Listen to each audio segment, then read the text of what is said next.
Yes, I got very little encouragement from my school about going into the army. I think the people there felt it was a waste of a Winchester education. But anyhow, I went to Sandhurst and was there for the usual 18 months, those days it was. At the end of which I got into the regiment of my choice, which was the King's Royal Rifle Corps, and joined the regiment in August 1938, which was exactly a week before the Munich crisis burst upon us all. And it was funny really, because my very first thing I had to do as a commissioned officer really was a few days later, very much the new boy. I was the only officer at that stage in my company. The others were either on courses or away on leave. And we all had to dig trenches very suddenly in case the Germans did surprise Luftwaffe attacks. And the adjutant briefed us all, briefed me certainly, and told me where I was to collect my soldiers from and where we were to dig the trenches, which were quite near the officers' mess. And full of enthusiasm of youth and remembering what I was taught about never asking your soldiers to do anything you weren't prepared and able to do yourself, off came my coat, seized the nearest pickaxe, told them where to start digging, and off I went. It wasn't very long before I realised I was the only person doing any digging. All the riflemen sort of leant back and an amused look on their faces to watch their new officer digging the trench. Anyhow, we went on, and we were sinking down nicely into the fairly easy Aldershot soil, when along comes the officers' mess sergeant, Sergeant Dalton. In those days, officers' mess sergeants were extremely powerful people, and they rated not in rank but in authority and prestige with the RSM really. And he came along. Of course I'd got to know him in the week or so I'd been there quite well. And he said, "I'm very sorry, sir." He said, "I'm afraid you'll have to stop at once, fill in all the trenches and go away and dig them somewhere else." So I said, "But Sergeant Dalton, the adjutant himself personally showed me where these trenches were to be dug." He said, "I can't help what the adjutant may have done," he said. "The adjutant obviously is totally unaware of the fact that I've already sold the raspberry canes in the officers' mess garden to the incoming regiment. We've got a big profit on that, and you dig trenches here and you'll disrupt their roots, and then I won't be able to get the sale done, so you'll have to dig them somewhere else, you see." Well, I wasn't quite sure what to do about this, and at that moment the commanding officer came round the corner to see how we were getting on. He could see there was something up. He looked at Sergeant Dalton, he looked at me, and he said, "Well, how are you getting on?"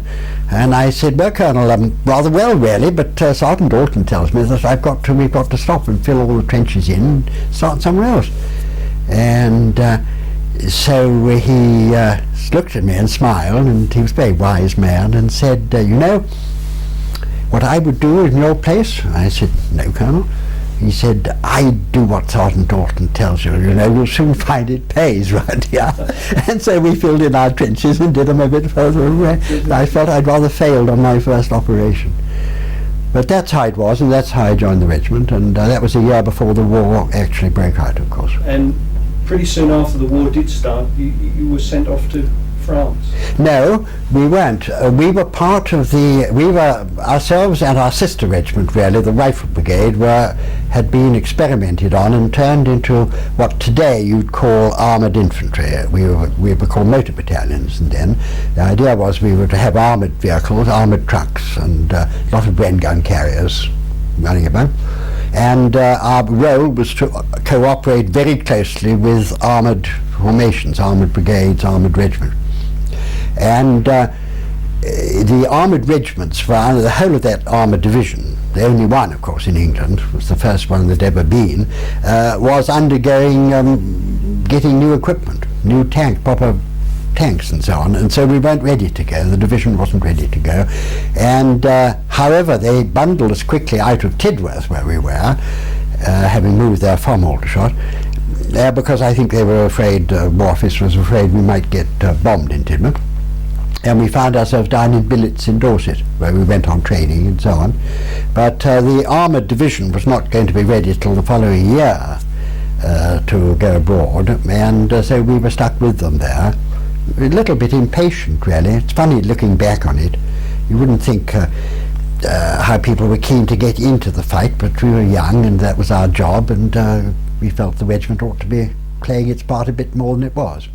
On shore with representatives of the War Office and so on, deciding what we were going to do.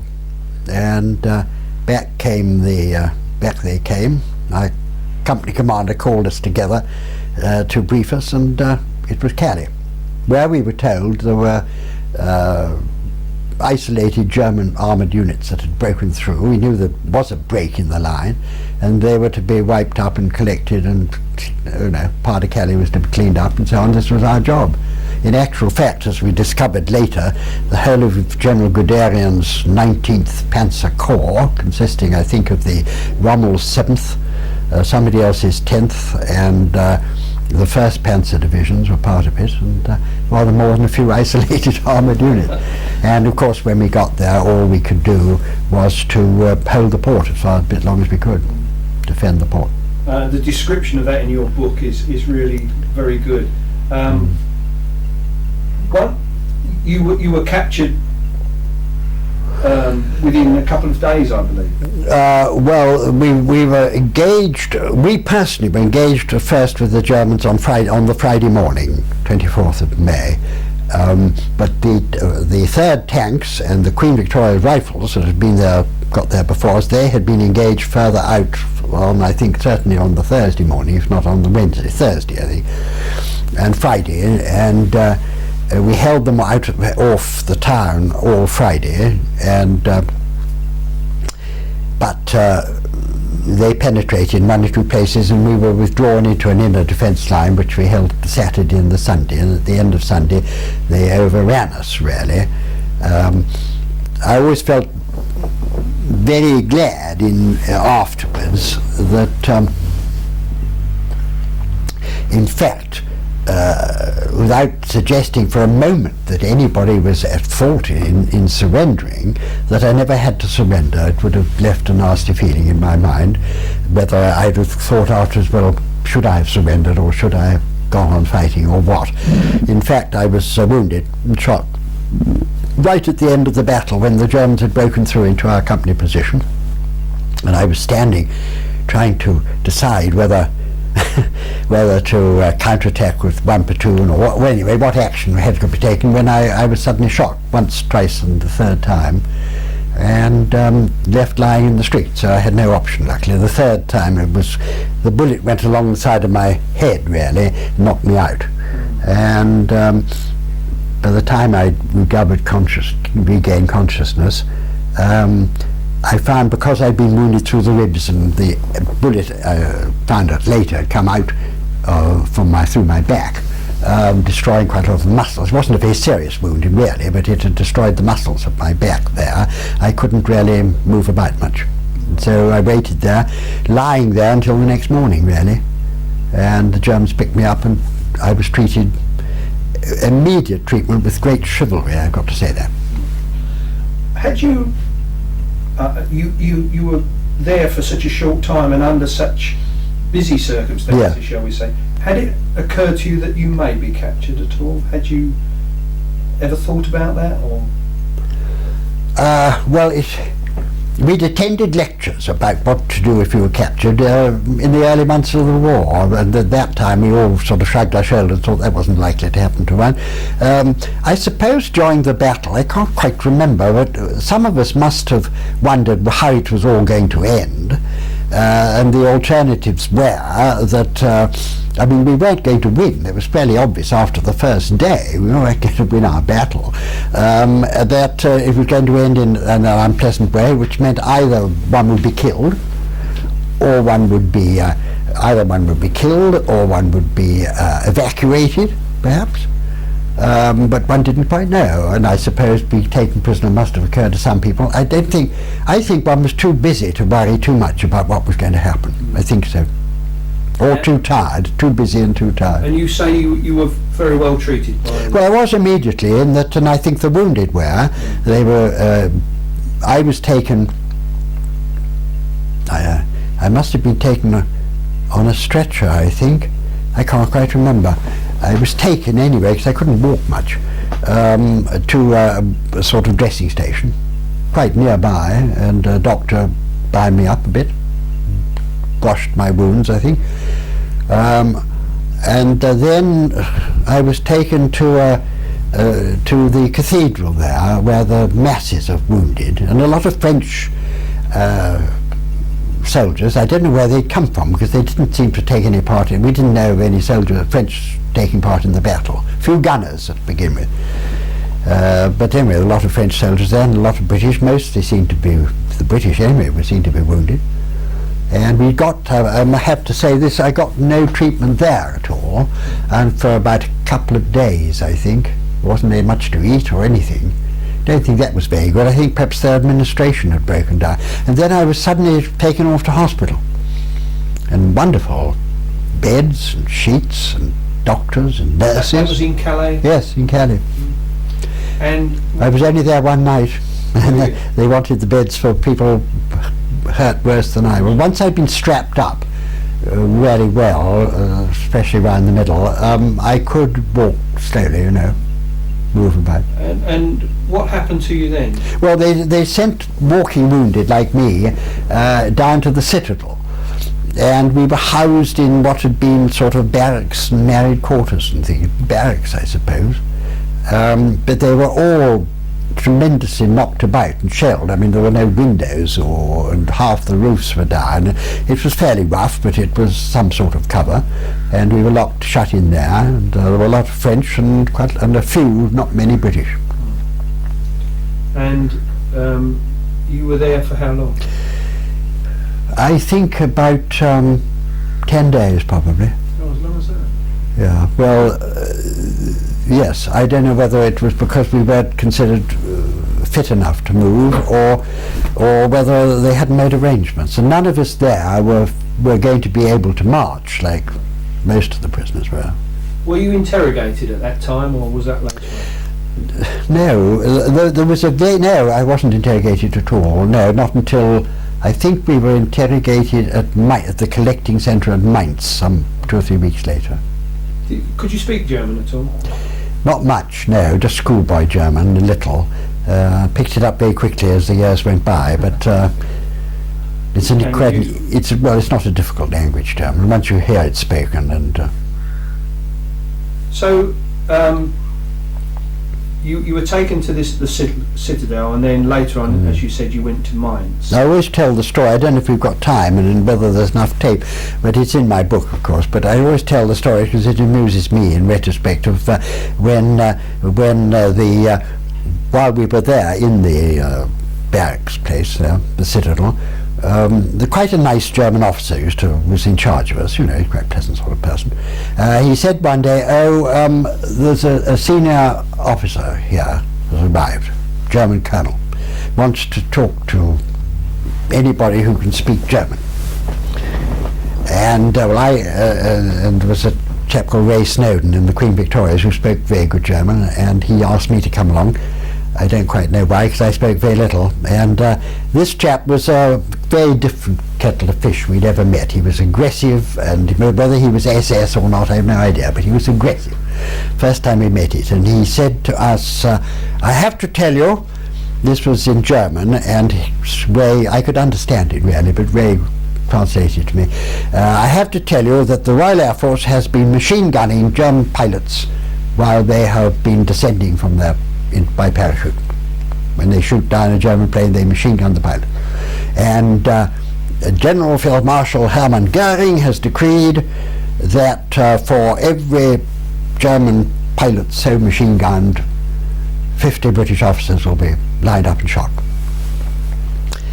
So Ray quickly translated that. Maybe neither of us said anything, didn't seem to be anything much to say, and he, disappointed at our lack of reaction, this officer said in very sarcastic terms, "You have no doubt heard of our famous General Feldmarschall Hermann Goering." And Ray, very quick thinking, I don't think I'd have thought of it, Ray immediately said, "Goering, did you say? What name did you say? Goering? No, I don't think so. And he turned to me in English and said, Gris, have you ever heard of anybody called Hermann Goering? So I took the cue up and I said, Goering? No, I don't think so. No, he said, no, we've never, who is this man? We've never heard of him. And he realised then we were taking the mickey, and he stamped off in an absolute rage. We never saw him again. That was my first experience of a little bit of what became to be known as goon baiting. So, when did you were then sent to a transit camp, or was that the transit? We were taken eventually by lorry, and we were motored off. The first day we got as far as some transit camp in a field near Cambrai, so it wasn't a very long journey. And there I got my wounds attended to, because there was a very nice couple of regimental sergeant majors there, seemed to be in charge, British. And I said to one, I said, one of my wounds, my arm, this arm actually, my right arm, is throbbing a lot and is causing me a lot of pain and so on. The others aren't too bad, my back's a bit sore, but painful, but this arm is throbbing. And he said, well, there's a French doctor here, and I'll get hold of him and we'll get you to him. And I saw him, and he dealt with it. He said it's very badly poisoned, this arm. He said, I'm going to hurt you now, and he squeezed it all right. And he took hold of my arm like a housewife would take hold of a cloth and sort of twist it back. He did hurt a bit, but he got all the poison out, and I didn't have too much trouble after that. But I was all bandaged up all the time, and then we were there, I think, only one night, or it might have been two. There were no accommodation there. One of the RSM said, there's an old broken down car here, you better sleep in it, or any officer here, you better sleep in it. So I said, well, you're older than me, you better sleep in it again. And he said, no, we're all right, but you have the car. And then we were taken off by truck again to a rather ghastly place, and we were put in a thing like a great big hall.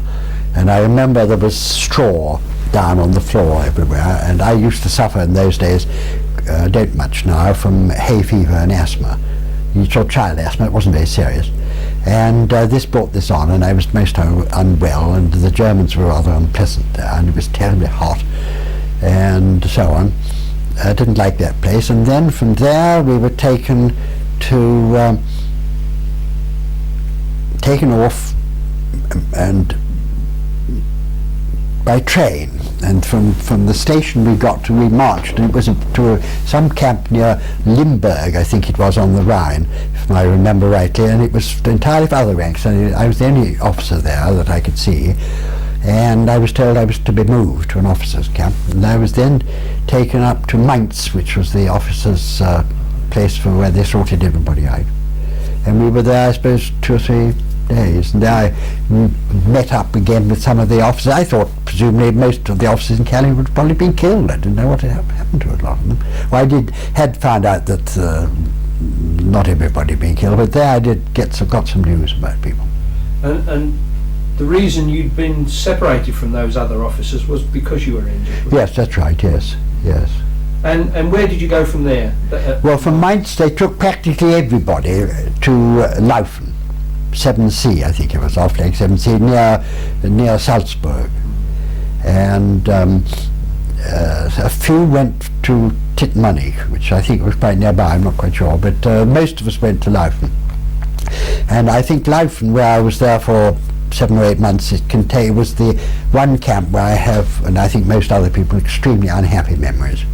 Really? It was overcrowded, there were no parcels, and the Red Cross hadn't got going really, so that we were fed purely on German rations, which were totally inadequate and extremely poor conditions. Some of the things we were given to eat, potatoes for example, rotten and smelly, that sort of thing. Everybody was, well, not everybody, but the great majority of people had tummy upsets, some quite serious ones, and it was altogether a very unhappy place. What date are we talking about? That was May 1940. We got to the end of May. No, it must have been June 1940. And you're in Laufen. Were you aware of the other escape attempts that were going on there? I remember very well the very first attempt to escape. The first time I came in contact with escaping was where a friend of mine in the Welsh Guards, who I'd been at Sandhurst with, said to me one day, he said, "Are you interested in escaping? Because I thought perhaps you and I could join up and make some plans or something." And I remember saying, "Well, nice idea, but I'm not going to be fit to escape. I'm told by the doctors for about 6 months I'm going to be under treatment and so on with these wounds. But I am, yes, I'd like to join up if there's anything going on as soon as I'm able to." And it was left like that, and then they did this first escape that I'd heard about, certainly the first from Laufen, which was the Pat Reed organised escape with Dick Howe, and they became the first inmates of Colditz eventually. Kenneth Lockwood, Peter Allen, etc. And then I got involved in a tunnel, but we were caught tunnelling, at least I and Michael Sinclair, who became a famous escaper later. We were caught tunnelling, and Ronnie Littledale, another, also all three of us in the same regiment, Ronnie Littledale also became a famous chap to escape successfully from Colditz and get home. He was also digging the tunnel. It was our shift, our regimental shift, and that day Ronnie, well, I wasn't considered sufficiently fit to dig, so I always did the job of being on the top of the tunnel in this little music room off the main there was a main hall where people used to go and sit and read and things, and my job was to look through a peephole in the door to a scout up in the gallery of the hall, and he was watching the approaches to the place, and he would give the signal when Germans were approaching. And my job then, as soon as I got the signal, was to pull the wire, which was the electric light, out of the tunnel. No, that's right, to disconnect him.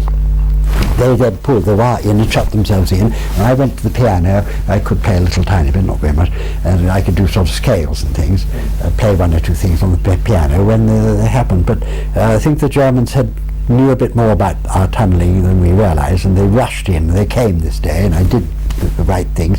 They rushed in, and with pistols drawn and Alsatian dog, and made me stand up and put my hands up above my head. They went straight to the tunnel, opened the trapdoor, and yanked Mike Sinclair out, and they then pushed his head into the tunnel to see if there was anybody else down there.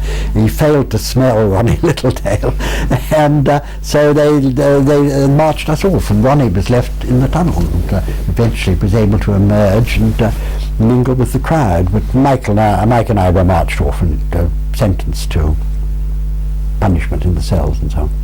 And did you try to escape from Laufen again? No, because we were still serving our sentence in the cells, from which there wasn't much opportunity from those cells to escape. When they were moving a lot of people to Posen, and we were told we were going with them. So we escaped from Posen. That was the retaliation camp. Retaliation camp, that's right, yes, that's the best word. It wasn't a punishment camp. And yes, it was a strange story that, really, because the Swedish government, I think it was the Swedish government or the Swiss government, I think the Swedes were the protecting power for the Germans. Anyway, whoever was the protecting power was sent a report in about a camp in Canada where German prisoners were held, which was called Fort Henry or Fort Jackson, I never remember which. And the conditions didn't seem to be frightfully good there. And they put exactly similar conditions into Posen and put us there. And it really wasn't anything frightfully to complain about. People complain about things so much nowadays, but there were a lot of restrictions. There were fleas in the blankets. Whether they'd been put there because there were fleas in the Canadian blankets, I don't know. But the blankets were absolutely full of fleas, and we weren't allowed eating irons except a spoon to eat the soup with. Nowhere, I don't think we even allowed that. We had to drink it out of a mug. We weren't allowed eating irons, and we weren't allowed to leave. We were locked in our rooms at night, so that if we wanted to spend a penny there was just a bucket in the middle of the... All this apparently had been what they had been reported to the camp. And we were kept underground. It was an underground fort really, with sort of grass, rather like you see on Portstein Hill, we used to see. And I believe they produced the exact similar conditions. And the Germans were rather nice there, much nicer than at Loughton. Yeah, much nicer. Commandant was much nicer, all the sentries were nicer. We thought it was because they were North Germans. We found Bavarians very excitable people, and the North Germans more like ourselves, really, more placid. Anyway, we were quite happy there in a way. And then they discovered it was all a mistake and opened up the roof of the camp and made things easier, and I think closed the camp down. But in the meanwhile, Ronnie Littleton, Mike Sinclair and I had escaped from Posen. Can you tell us more about that escape? Well, it was quite a simple escape, really, and I don't know who thought of it first, whether it was something to do with the escape committee or whether it was Mike Sinclair or Ronnie. It wasn't me, anyway. And I remember they said to me, look, we've got a scheme, and what we're going to do is make use of the cart that empties rubbish, paper and straw and rubbish from the camp, into a pit about 50, and they showed me where it was from the roof, the pit down there. They emptied this thing in, and we're going to go out and be emptied into that. And of course there were a lot of details, there was all sorts of things like what clothing were we going to wear, but the main point about this was that it was being done in a certain amount of collaboration with the local Polish resistance, and they were able to offer shelter and means of transport if we wanted it, and so on. And this made it attractive to us. Knowing what I know now, I wouldn't touch that sort of thing with a barge pole again, but because you were such a danger to the Poles, really, and although I don't think I ever was a cause of any trouble, as it was only by good luck that I wasn't, that some people were caught in Polish houses, and you know, it was a terrible retribution. It seems to come over in your book that once the Polish people had got hold of you, they didn't want to let you go. They seem to want to, rather than let you go on somewhere else, they seem to want to hang on to you. Yeah, I think the Poles in Posen were quite happy to push us on our way. But I did get the impression, certainly in Warsaw, when we got to Warsaw, and we came under the aegis of a prisoner of war, people who helped prisoners to escape, who were part of the Home Army and so on, and the underground resistance. I got the impression that there wasn't any great urgency to get rid of us, which surprised me, because I thought we were so red hot. I thought they wanted to get rid of us as quickly as possible, but that wasn't so, and there were two possible reasons for that. One was that they were very anxious, and this is probably the real reason, to hold on to us until they could make a plan for our future movements, which had a good chance of success, because if it failed and we were caught, and had we been tortured, that we would give things away. That was probably the real answer.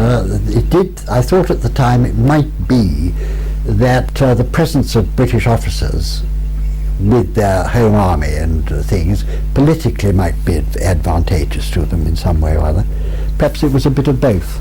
Were these escape lines or whatever organised in the same way as the French ones were? I think they were more amateur. The only one I know about was the one that helped us, and that had been started by this remarkable lady we called Mrs. M, or Mrs. Markowska, who was British. Scottish, I should say today. I suppose she was Scottish. Her name, I think, was Walker. She used to say she was Forrester Walker. Whether she really was, I don't know, but she's quite a famous name, I think. But she was Mrs. Walker, Miss Walker she'd been. But she was married to this Pole, and been married since a good many years. I mean, she was quite elderly. And she was a very stalwart sort of person, and as I put in the Times obituary when I eventually wrote it in 1960-something, she sort of breathed fire and slaughter against Britain's enemies. She was an old-fashioned patriot, really. And she started finding out through her Polish contacts that there were such things as escaped prisoners, British prisoners, some other ranks mainly, who sort of were around and appeared sometimes and wanted help and so on. And she started this organization, and she started it with a remarkable man, Mr. Olszewski. Well, Olszewski is a very common name in Poland, but he was Mr. Olszewski, who I think was Reuters correspondent in Warsaw before the war. And they started this escape route, but they got help from the Home Army people and the Polish intelligence, and they were quite successful. They got several people away through to Hungary. Hungary was neutral at the beginning of the war, and they got one or two people got home via Hungary through help from the British embassy there, one rifleman in my own regiment. But by the time we arrived, that had gone, that Hungary had been taken over by the Germans, and there was no neutral country anywhere near. So there was some difficulty. They obviously didn't quite know what to suggest for us, and it wasn't till we'd been there throughout, I suppose, July, August, September, or a bit of September, when we got a breakthrough in that there was a party of Polish officers hoping to get through via Hungary, possibly Romania, Turkey, and to the Middle East to join General Anders's army, and they were persuaded to see if they could take somebody with them, and they said they'd take one of us.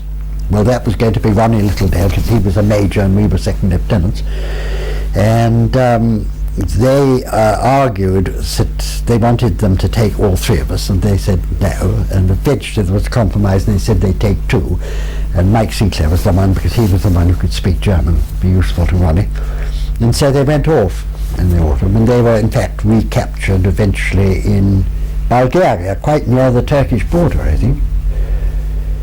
Poor Mike didn't have much luck. No, he was unlucky. He was quite one of the most intelligent and certainly painstaking escapers. I mean, his escape plans were worked out in the most minutest detail and painstaking care. He just wasn't lucky. You had to be very lucky not to get out of a camp. It wasn't perhaps so terribly difficult.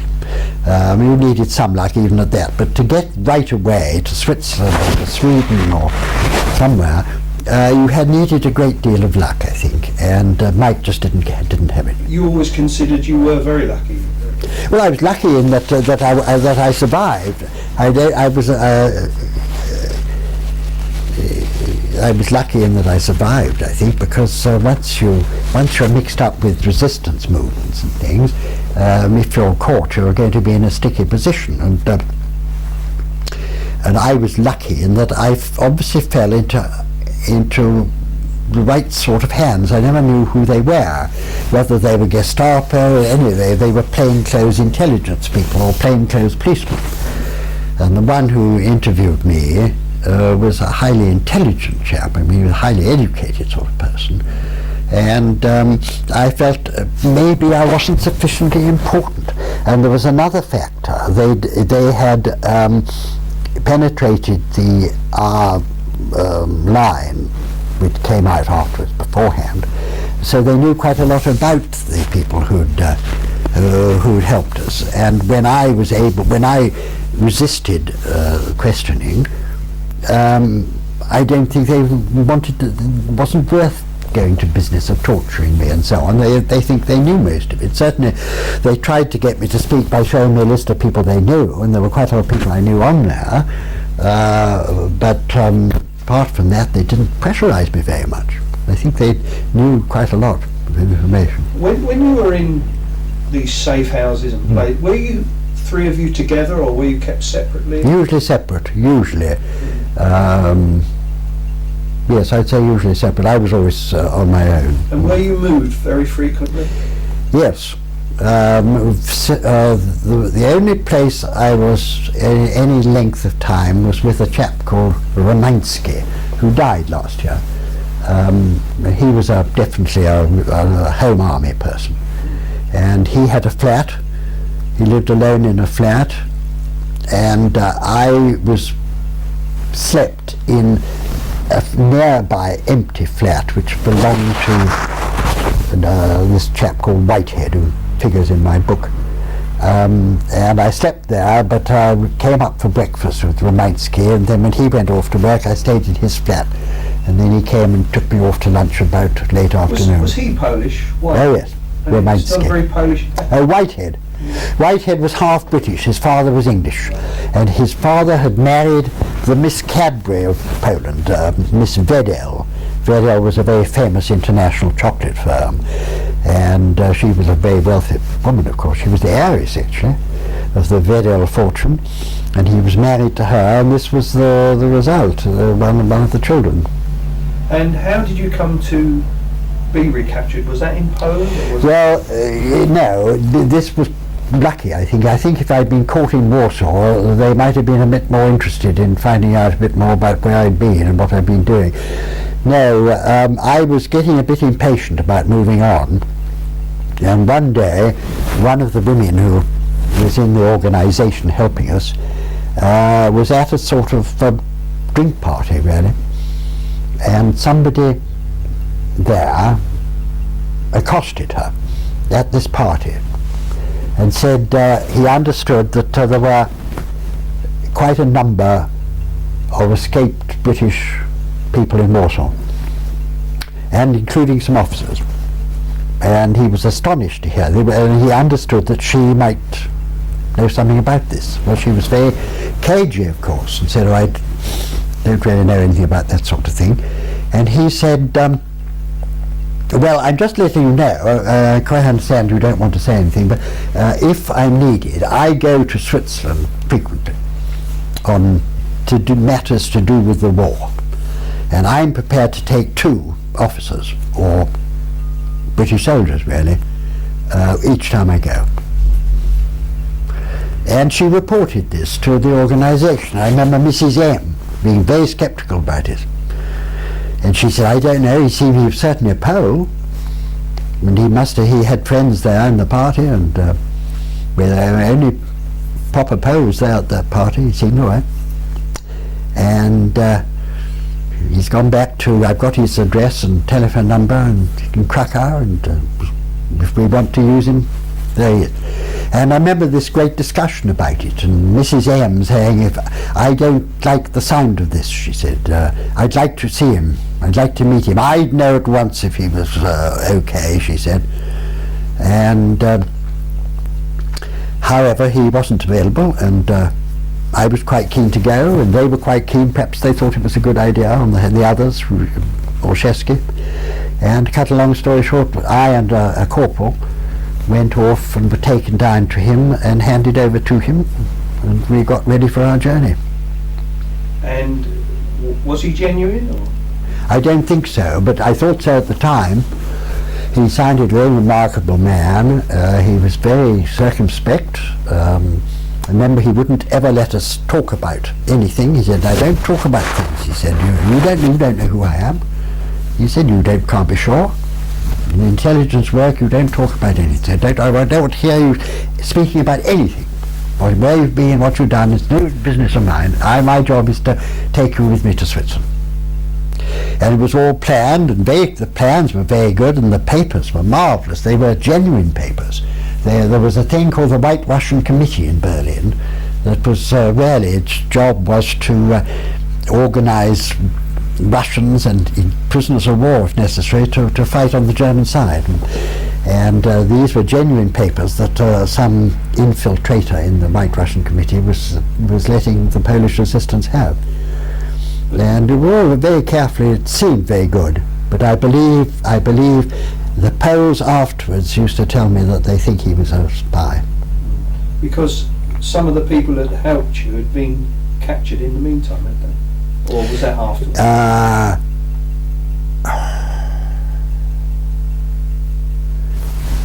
They were either captured, you see, Olszewski came with us to Krakow with somebody else from the organisation. And I know that first night I remember he and this new guide of ours spent the whole night talking about things. And I remember thinking at the time, I wonder what Olszewski's saying, you know. And the Poles were great sort of talkers. They weren't very good on security. And I know that Olszewski, I heard afterwards, not too long afterwards, was arrested when he got back to Warsaw from taking me down. He was warned. He got a warning too. He got it by telephone actually to where we were. I think there was a telephone call. Anyway, he had a warning not to go back to his flat. He had a wife there, a French wife she was, not to go to his flat. It was being watched by the Gestapo, and that the Gestapo seemed to know about things, and he disregarded, and he went back and was arrested. So he was arrested, yes, about the time I was still in Krakow. And of course, once they got it, if they were unscrupulous enough, they'd squeeze information about from anybody, really. And would the chap that was helping you to get to Switzerland, would he have known about Olszewski? I don't know. I don't know. If he was a Gestapo spy, he was Polish, they thought, but if he was a Gestapo spy, I don't know what he would have known. He certainly knew about him after he arrived with me. Sure. And the other chap. So you don't really know if it was him that passed the... No, but I think it probably, from what I've heard since the war, I think probably he was. But what happened to you then? Did you obviously didn't get to Switzerland, you were arrested? We were arrested on the train. I think it was probably at a place called Częstochowa, which was on the main line from Krakow to Vienna. I know we were going via Vienna, because my story was connected with some firm that I was supposed to be going to work for in Vienna. And it was a sort of frontier stop. The train stopped and the railway police came on and they checked people's papers. And when they came to me, I produced my papers. They said to me, "Where are you going?" And I was able to, by this time I spoke pretty good German and my accent was quite good too. But I wouldn't expect to be taken for a German. I wasn't trying to be a German, I was white Russian. And I said in my quite good German, I said, "I'm going to Vienna to work there. I'm a worker. Here's my work pass, you see." "Oh, it's good, yeah, well, you know." Passed on to my corporal, who I'd specially taken, you see, he spoke Polish. He'd learnt to speak Polish rather well, didn't speak much German. And he couldn't understand what was said to him, so I took the papers out of his hand, and I answered for him. I said, "Oh, it says..." And then the policeman said, "Well, I must ask you to step off the train." So I said, "Well, why? Why? Are papers in order?" "We do know." And he said, "Well, it's just for a short moment, just as a routine question, and you'll be back on the train before it leaves." And because I said, I'm expected in Vienna, I've got this job to do. And, "Oh no, it'll be just a few moments and you'll be back on the train." So I thought better not to make too much fun. Fortunately, at least I thought at the time, fortunately, I'd made some stipulations with our guide. One was that we wouldn't go armed, and he wanted us to go armed, which was a funny thing. What was the point of going armed in the middle of Germany? What use could I make of a pistol? And except unless you were such a fanatic who said, "Well, if there's any, I rather want to kill a German if I'm going to be arrested," you know. But I wouldn't have that. And and then I said, "And when we travel, you must travel separately from us on the train, because I don't want your blood on my hands. If I'm arrested, I don't want you arrested." So he agreed to that. So he was somewhere on the train. And so when the railway police questioned us, asked a question or two people in civilian clothes were sitting at a table in the room, corner room. They got up and started taking over the questioning. And they asked some awkward questions, really. The particularly awkward question was when they questioned my corporal in German, because he couldn't understand what they said. And so, somewhat naturally, we were posing as two white Russians travelling together. He said to me, "Translate for your friend." And this was a problem, but I had foreseen it. There was going to be a problem. What was I going to translate it into? And so I said, "Well, I can't do that, because I can't, he only speaks white Russian and Polish, and I only speak German. I don't speak." "Well, how is it as a white Russian with papers you don't speak anything except German. And I had that story ready. It was fairly carefully thought out. I said, because when the Bolshevik, I thought this would go down well, perhaps it did, I don't know. I said, when the Bolshevik Revolution, I was 3 years old, and my father was killed, and my mother escaped with me, and we lived in Germany, and I've only lived in Germany. And I speak German, it's my natural language. Anyway, that didn't, I don't know, he said, okay, or words that effect, right, he said to his assistant, fetch a Polish interpreter. So along came a German officer who spoke Polish, and he started to interpret between the questioner and my corporal, this stalwart chap, my corporal, and he immediately said, the other chap said, well, stopped and said, well, what do you think? He said, he speaks quite good Polish, but it's not a Polish accent. I would say it was an American accent, but I'm not sure. British, perhaps. And so the other said, right, into the cars, and we sat back and we went all the way back to Krakow. Do you believe that the two policemen that came on the train were actually looking for you? Yeah. I think, well, I didn't think at the time. I thought it was bad luck, but I think probably in retrospect, coming to believe that the whole thing was a bit of a setup, I should think probably they were waiting for me. Because it was a bit of a coincidence, wasn't it? Yes. Yeah. And you were quite happy with the papers you had. They were very good. Oh, I think so. He never said to me after joining the thing, your papers weren't any good. He wanted to know where I got them from. And of course he knew perfectly well, I suppose. But, I don't know. But see, the questioning was we went to this dreadful place in Krakow. I think it was Gestapo headquarters in Krakow. I think I said in my book rather dramatically, one of the most feared places in Europe. And he looked pretty ghastly. There were a lot of rather ghastly people standing about and walking about. But he was quite polite all the time. My corporal was removed. I didn't see him for quite a long time. But his questions were quite good, and you know, when I wouldn't answer, he sort of veered off into changing the subject, you know, and talking about things. I describe it in the book in some detail. Did you ever see the corporal again? Oh, yes. Yes. The prison we were taken to, typical sort of civilian prison, I think, of some sort, where the treatment they weren't very friendly, but as I said in my book again, I said, why should they be friendly, really? They were pretty unfriendly there, except for one who I made friends with, but I was told he was there, but I never saw him, wasn't allowed to see him, was never allowed out of the cell, of course. And I was there some time, I can't remember how long, a couple of weeks at least, 3 weeks maybe. Then I described the incident of the German general who came round, and I think maybe that was maybe he reported to his military headquarters that there was a British officer there and a corporal, and they ought really to be back in the custody of the German army. That's what my request to him was. I request I be returned to the custody of the German army. I thought I'd better get away from this place. So by then, the camp that you escaped from had been closed down, I believe. Yes, I didn't know that, of course, and that's why during the questioning it came out fairly early on that he said, because I thought one thing I could say was my name, my number if necessary, and the camp I'd escaped from. I wasn't going to say when, because I thought to keep that fairly secret. I said because I thought I'd better give some proof of identity.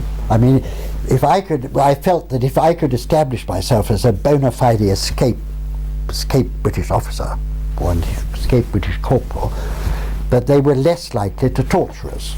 And partly that I didn't particularly wish to be tortured, obviously. I felt once they started to torture me, I would spill every bit of information eventually. Not being a very tough and brave person, I thought probably I would give way fairly soon. So I wanted to establish that. So I said, well, I escaped from Posen, Fort 8 at Posen. Ah, he said, so you've been on the run for a very long time. And I said, I can't say how long I've been, well, I can't say how long. He said, you don't have to, he said. Posen camp was closed down last May or something. So how long had you been on the run, actually?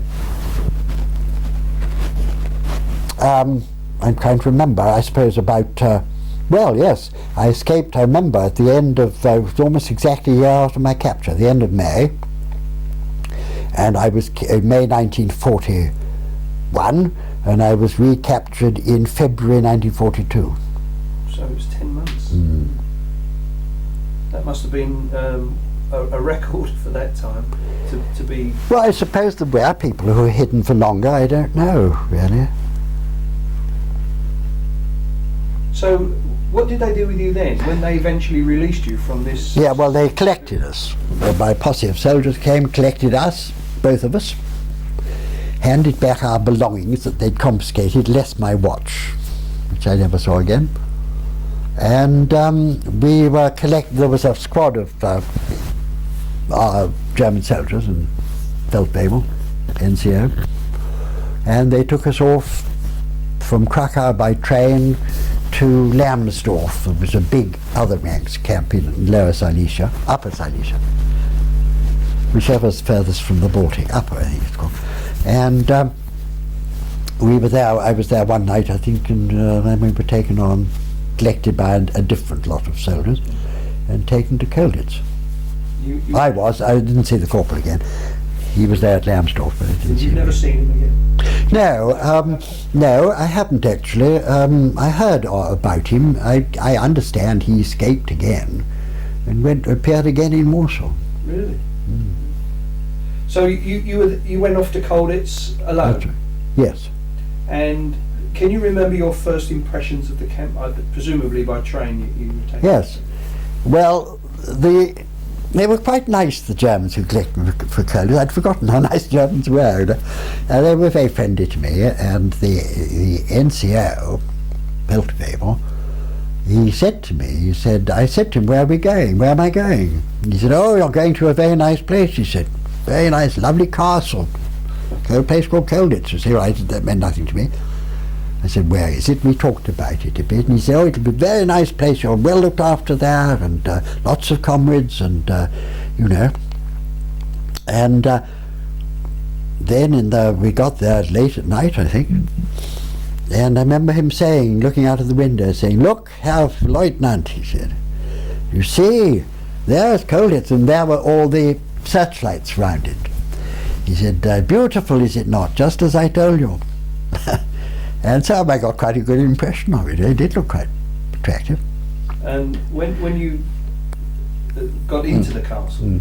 Yes, we arrived, and I was more or less shoved into a cell, I mean, quite politely. I think it was the cell underneath the guardroom, or close to the guardroom. Not in the town, it was in the castle. And the next morning I was collected by an NCO, a German corporal or something like sergeant, and equivalent of a sergeant, I should think he was, and I was taken and deloused, given a hot shower. It was very nice, really. And my clothes were taken away and boiled up, and I was given some clean stuff, I think, to put on. Can't remember those sort of details. And then I was interviewed by Eggers. And I wasn't prepared to say anything very much. And then I was released into the camp. And there were obviously people there that you knew. The first person I saw was Mike Sinclair. He'd heard the rumours. They heard that me and my name had been bandied about, had arrived there. One always knew these things when they had spies amongst the German staff and soldiers. And as soon as he could, he came down while I was having this hot shower. I remember him appearing through the steam. And I was amazed to see him. I didn't know what had happened to him. I thought he'd probably got home, you see. I was disappointed from that point of view. And I remember him coming with a slice of bread and jam and margarine. And of course my memories of being a prisoner, dated, were a year out of date. I said, I couldn't possibly take your food. I'm okay. I've had something to eat. I couldn't. He said, there's lots of food here. The Red Cross parcels come in regularly. There's plenty of food. I brought this down for your breakfast. I was amazed. And that was true. I found conditions very good in Colditz. So much more comfortable, of course, than I'd remembered at Laufen or Posen. And you very quickly got absorbed into the camp life. Oh yes. Well, you see, Mike Sinclair arranged for me to join the mess that he was in. We had little messes of about 10 strong, And there was, as I say, lots of food and accommodation. Well, it was fairly usual sort of thing. Tiered bunks, you know, it was not too bad. Castle. And a castle's always better than a hutted camp, I should think. I've never been in a prisoner of war hutted camp, but I imagine the castle is much more comfortable, dry and warmer and so on. And did you immediately get involved with the escaping, or were there other things that took your attention? I understand. The trouble with Colditz a little bit was, well, I say the trouble, was that everybody there, with well, the great majority of people there, certainly the great majority of the people under 30 years old, were mad keen to escape, and were always thinking up schemes. And the escape committee, and it was then an international camp. The British, there were only about 50 of us there. It was much more interesting then in those days, I think.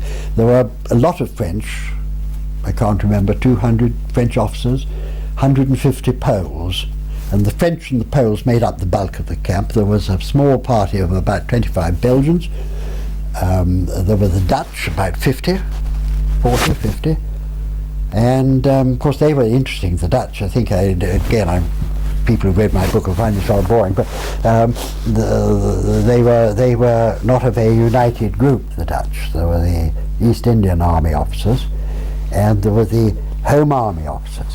Now the Home Army were invited by the Germans during the fighting to surrender, and they were told, the Germans said, we don't intend taking prisoners. If the Belgian government and the army stop fighting, they can go back to their homes, disarm them and go back to their homes. And so the Commander-in-Chief apparently authorized everyone to surrender. And in fact they weren't, the Germans didn't quite stick to that agreement. The bulk of them certainly were released, but they arrested quite a number of certain people, mainly officers, intelligence officers, and people for some particular reason they wanted to imprison. And so there were quite a number of Home Army officers there. Now the Dutch ones, the East Indian Army officers, 3/4 of which were pure Dutchmen, and there were some mixed race officers, they got together. They were in Holland, probably they were attending staff college or training courses or doing staff jobs or something. They all got together and they said, we're not going to surrender. We can't surrender. The East Indies is still in the war, and we're not going to surrender. Now, you would think, if there had been British officers, I think we'd have said the same thing. We'd have said, right, so we're going to get out of this and go back to England and get to England, I mean, and join up with the Dutch forces there. There will be Dutch forces there. The Queen's gone there. And we'd have started making plans to get to Spain and places, you know? But they didn't. They said, well, this is what we will do, said the Dutch major in charge of them. We will put on our smartest uniform, our boots and our spurs, our samurai belts, and we will go as a body and we will formally surrender to the German commandantur. Take them prisoner, but they more or less insisted that they were not prepared to sign to say they weren't going on with the war and so on, so they were taken prisoner, and they found themselves in the same camp with the Home Army people, and they looked upon the Home Army people as traitors and would have nothing to do with them at all. But when I got to Colditz, this situation was still going on. And I remember I made friends with the Dutch officer. We tried to make friends with foreign officers to improve our German. Particularly the Dutch were popular because they all spoke perfect German. And they could teach us to improve our German. And I made this friend, very nice chap called Jan Smit. And he said to me one morning, he said, I must say to you, that you and several other of the British are being far too friendly to our traitors. And you shouldn't be speaking to them. They're traitors. They're all going to be court-martialed and shot immediately at the end of the war. So we said, well, you know how it is. It's nothing to do with us. And we don't want to be involved in what is purely a private matter for you Dutch people. And but here in Colditz, we would find it difficult to carry on a thing of this sort. So that was how it was. And did they still live together though? They lived together, but they never spoke to each other. Really? Didn't realise it. Was there an excuse me? Was there an element of that with the French? Because there was the Free French and the Gauls. I suppose there was some element. Yes, they were very mixed up. The French, you see, they had great faith in the Marshal, you see, Pétain. He says it's okay, well then it must be okay. And yet, as the war went on, they began to all have doubts about it. And when the Free French started appearing in the news, they regarded them as traitors to start with. And when I remember when the first Free French officer, a colonel, appeared in Colditz, he was treated by the Germans very sensibly as a British officer, not as a French officer. And none of them would speak to him. He was a traitor. But gradually he was a very nice chap, and secretly many of them must have sympathised with de Gaulle and the people fighting, and more as the war went on. Eventually, of course, they were all quite enthusiastic de Gaullists by the end of the war. But you asked really about escaping, and because of this being such an international camp, it was soon found that a strict control on escaping activities was necessary. And I found, it was fairly difficult to, if you had an idea, you might well be told that it wasn't on, or it couldn't be on for some time, maybe for a year, because it involved a corner of the camp where there was something else being planned. And but you could always join a tunnel or get some other sort of escaping employment. And I rather went in for the lookout business, and it's because every German who came into he could only get into our part of the camp, as far as we knew, through one gate, and that gate was kept under constant observation day and night. It meant people being on duty, watching, and I did that for a long time. And there was a most silly incident where they started a tunnel there was a chapel in Colditz, the only camp I've heard of where there was a proper chapel, like a church really. Part of and to get into it, it was off our courtyard straight into the thing, and it was for use by the prisoners. And for a long time the Polish Catholic priests, there were two, tried to prevent us using it as Protestants. English Catholics very welcome, but not English Protestants or Church of England people. And there was quite a bit of trouble about that, but I won't go into all that. But it was there for the use, and the escape committee approved a scheme whereby a tunnel started under the pulpit. And the thing was that you could go up into a big gallery inside the church, and that backed onto a bit of the castle wall where the stairs up to the British quarters went. And of course a hole was made through there, and when the people were digging, you had to have these emergency arrangements, because the Germans could suddenly rush into our part of the camp, and so we had this arrangement whereby while they were digging in there, there was some sort of signal. I think it was there was a wire. It was disconnected, something rather like we'd had in life. Anyway, they had one looker-outer or watcher in the gallery, in a sort of the hole they'd made between the gallery and the stairs up on the camp. And it was a most elaborate sort of trapdoor arrangement. So if you were on watch, you got into this thing, sat there, and if there was and you got a warning from somebody, from the chap behind you on the stairs, would say, warning red, or warning green, warning yellow, whatever it was. And if you got a warning red, you had to move rather quickly. It meant the Germans were rushing towards the chapel. and you had to give the warning. You pulled something out which plunged them into darkness, I think. They then pulled it quickly in. I can't quite remember the exact detail.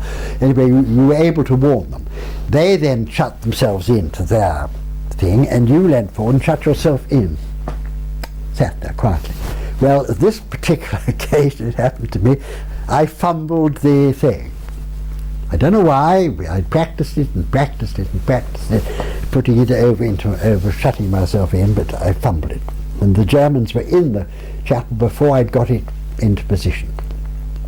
They were all right, the diggers, they'd got themselves shut in. They were under the pulpit? They were under the pulpit. I was upstairs in the gallery, you see.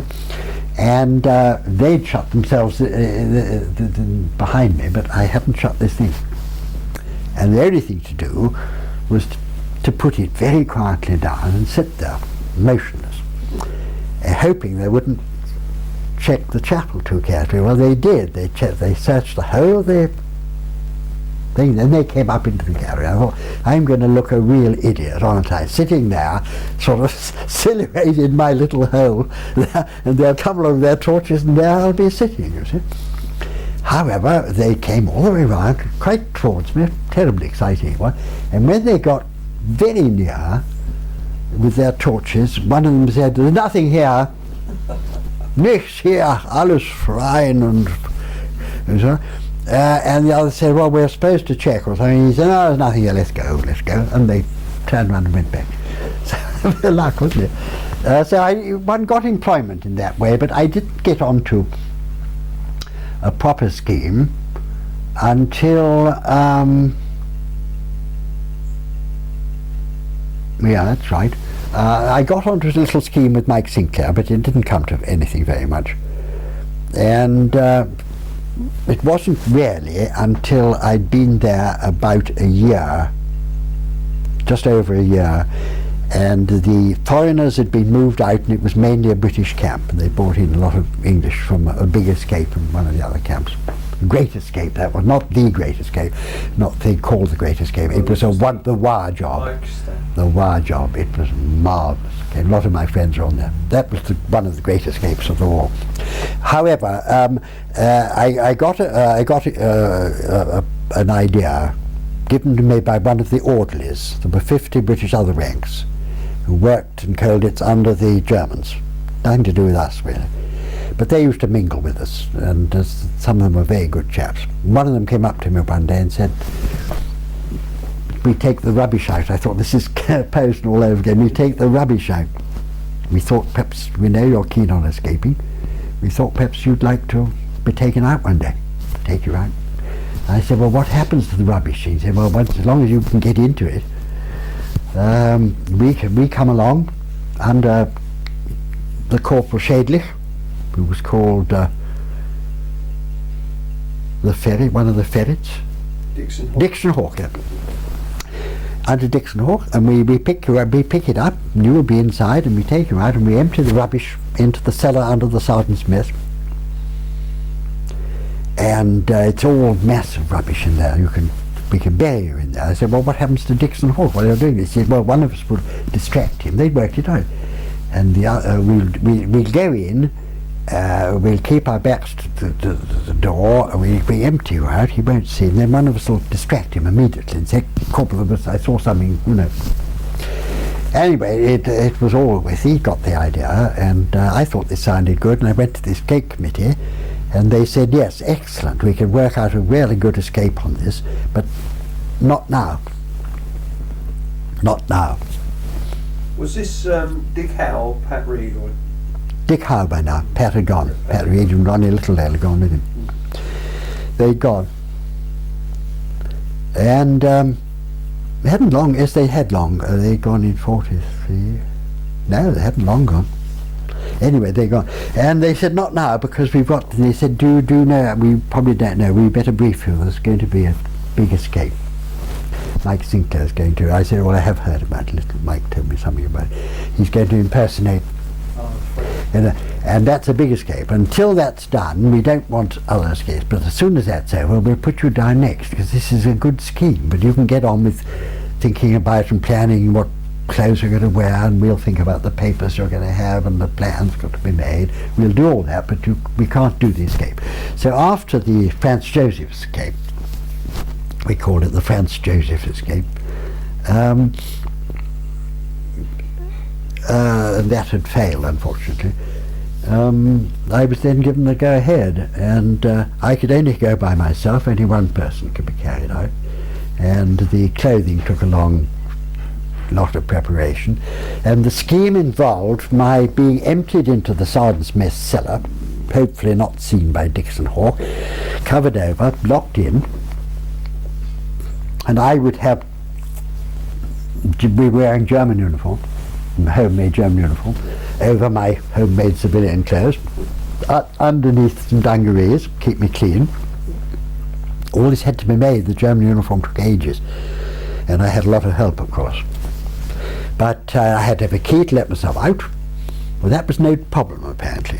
No problem at all about that key, but I needed a key in the wire fence. There was a wire gate.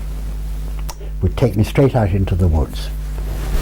And the idea was that I should emerge dressed as this corporal, mingle with the Germans coming out of their equivalent of the NAFI, their morning break, mid-morning break, walk with them across the way, and then make my way to the gate, and when no one was looking, or hopefully no one looking, unlock that needed a great big key, like a church key. And it had to be made, and this was a great problem. It involved getting the walk, people going down to the walk in the park under German guard was always done, stopping it, creating some incident which would attract the attention of the German guards, making a riot. And there was a Dutch officer who had a machine he'd made out of powdered milk tins where he could measure the inside of locks. And he would do that quickly, shove it again, twist some screws, that would take the measurements of the inside, so he'd know how to make a key. Marvellous, wasn't it? All that had to be done, so it took a long time, but eventually it all worked well. It worked out. It involved all sorts of things, like getting me into the parcel office where the little thing I was going to be carried out in was kept. And that involved doing that when there was one of the Germans who was in our power, really, in our keep, being invited to move and look the other way and go around the corner and all that sort of thing. Very complicated. All escaping from Colditz got frightfully complicated, really. And it all worked very well. And I got out, walked across. I say in my book, funnily enough, I remember so much about things like exciting things happening in your life, but I can't remember anything about this walking across the yard. It's a complete blank in my mind. But I got to the gate, it worked. The Dutchman said, "I can't guarantee your key's going to work." He said, "I think it will." When you say walking across the yard, that was the Commandantia yard, was it? It was the central yard on the German side, yes, outside the prison's where park. you went through to the walk down to the park. Yeah. And that was where the gate was. Yeah. Yeah. And it did, but the key obviously worked. Worked. And I walked down, and I was amused. I said, when I was going through the woods immediately in the vicinity of the camp, there was a lot of shooting suddenly broke out, and I realised it was shotguns, it wasn't rifles, and a hare came running past me. I thought, oh, there's a shooting party. And I said, telling this to Mike afterwards, or another friend afterwards, and he said, "We can just imagine them at lunch saying, 'Very good sport today, 2 hares, 3 partridges and a British officer.'" But I remember waving the hare on, thinking, well, you and I are in the same boat, really. And I walked down and up the other side. I got rid of my German uniform, took it off, and buried it in a ditch, and away I went. And what happened? Well, I thought I was all right, really. I got to, I knew what I'd made the plan, and I got to the town about 20 miles away, 15, no, it wasn't as long as that, 15 miles away, where I was going to catch a train to Leipzig. And I couldn't find the wretched station to start with, but I asked her, I'd rehearsed how to do this. I found a middle-aged German lady, and I said, "Excuse me, madam," or in German equivalent, "can you tell me the way to the station?" It was quite easy in German. Remember, you said, "Der Bahnhof bitte welche Richtung." That's all you had to say. And that was what I was told by the experts, was what you'd say. And she immediately said, "Oh yeah, this way, you know, right, links, left, rechts, and so on." And I got my train all right. No difficulty at getting the ticket, no questions asked. You had German money, of course, Oh, yes. on the escape committee? Yes, yeah.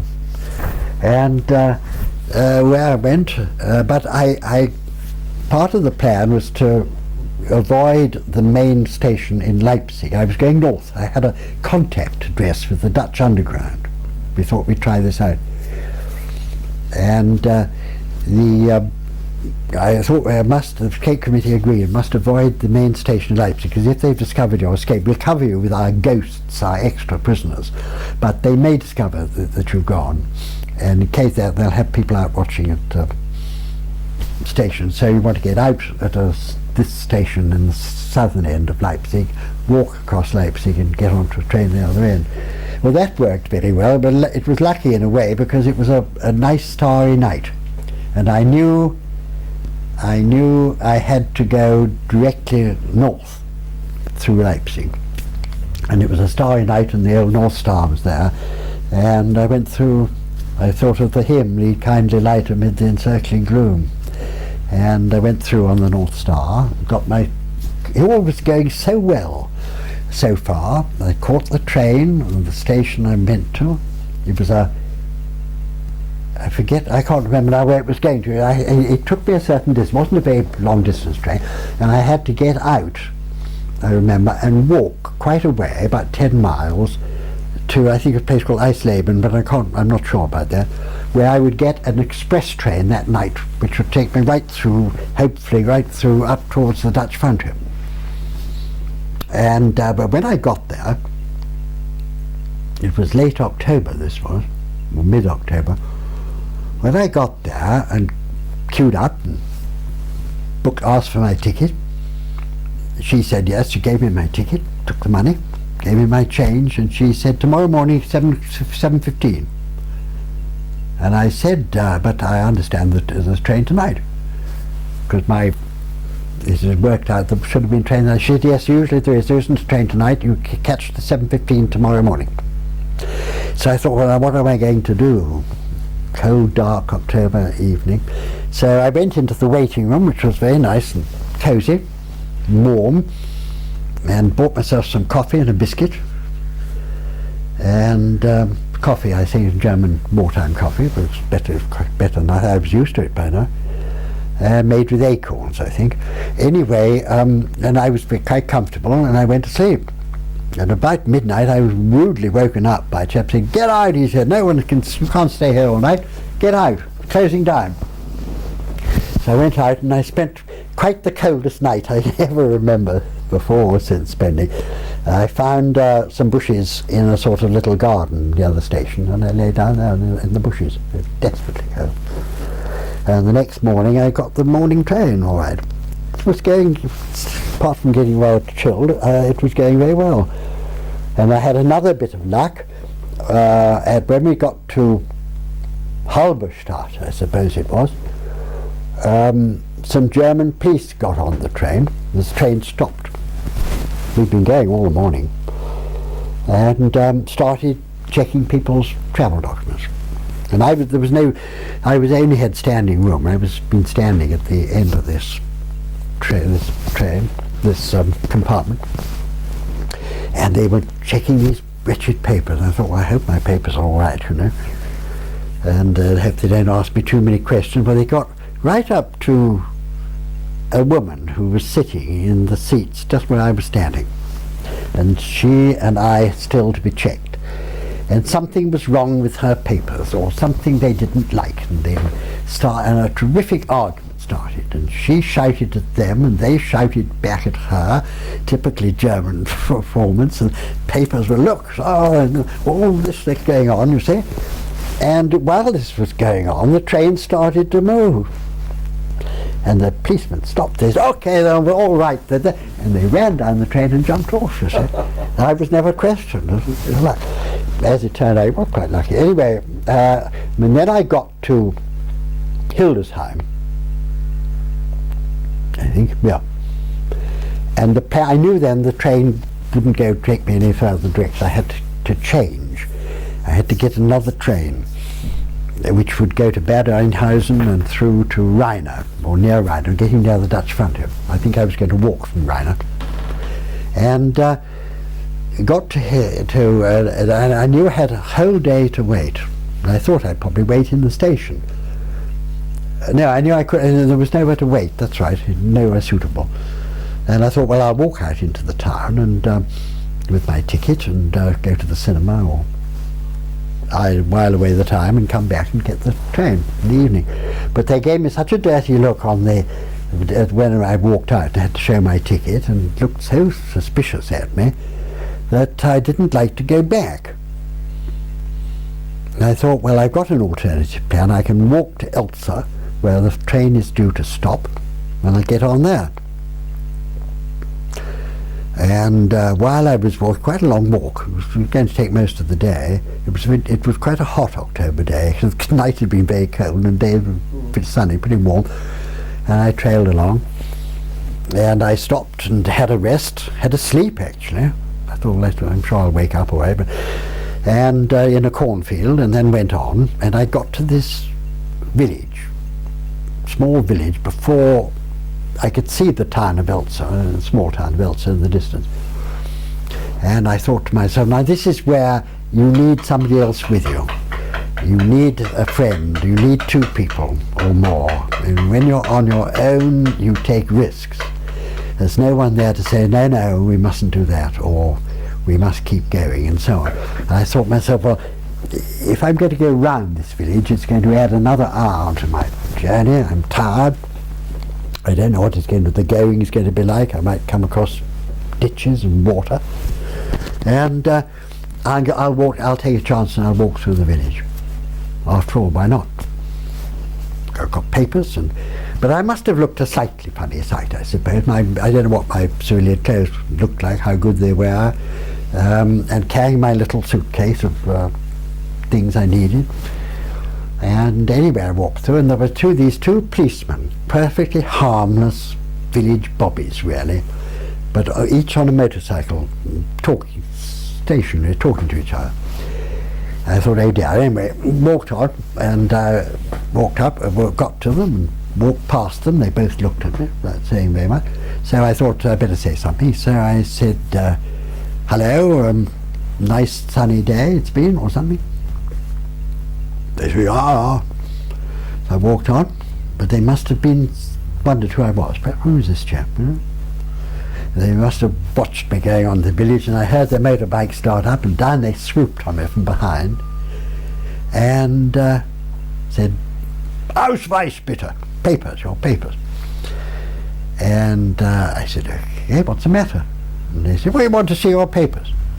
Where are you going? I said, I'm going to catch a train at Elsa for wherever it was. My plan was, I think I said Rhina, I think. And they said, why do you want to go to Rhina? I said, I'm on transfer. Because all my papers here, they've given me a transfer from working in Silesia. I've been transferred to this factory in Rhina. I'm a Belgian worker, as you can see, and I've been transferred. And I'm going there. I want to see your papers.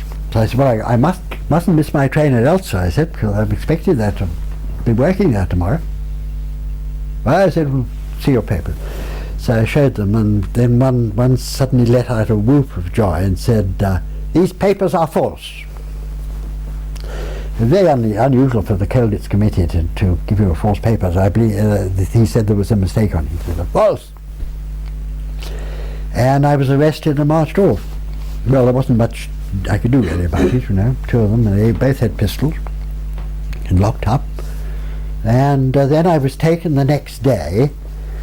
They were quite friendly to me. Once they got me under lock and key, they were quite matey, really.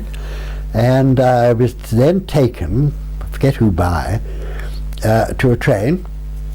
And I got on this train. We got on with my guard. And he said, I said, where are we going? He said, we are going to the prison camp at Bostel, Falling Bostel. He said, it's a Russian prisoner camp. I said, well, I'm not a Russian. He said, oh no, it'll be moved from there. So we got on this train, and there was a little Russian prisoner there, actually. I got talking to him. He picked up some German in his time. They're always nice to I always liked Russians when I met them. Not like Poles, really. And I was able to give him some. I'd been left with some of my escape rations, chocolate and things, and cigarettes, and I gave him what I could, my bread ration for the day, because obviously he was a very hungry man. Station, and I noticed that on the platform are masses of rather smart-looking young men with sort of Homburg hats, and each with a little case. I wondered what on earth they were. They didn't look right at all for this German thing. Well, they were obviously under guard of some sort, and they were told to get on the train, and they all came crowding on and pushed us all up at the end a bit. And so I thought I'd find out about them, and there was a very nice looking chap standing close to me. And so I said in German, who are you? And he said he obviously didn't understand German. I didn't know what he was. So I said, would you speak English? Oh yes, a little English. So I said, who are you then? I'm English, I said. Who are you? We're Italian officers, they said.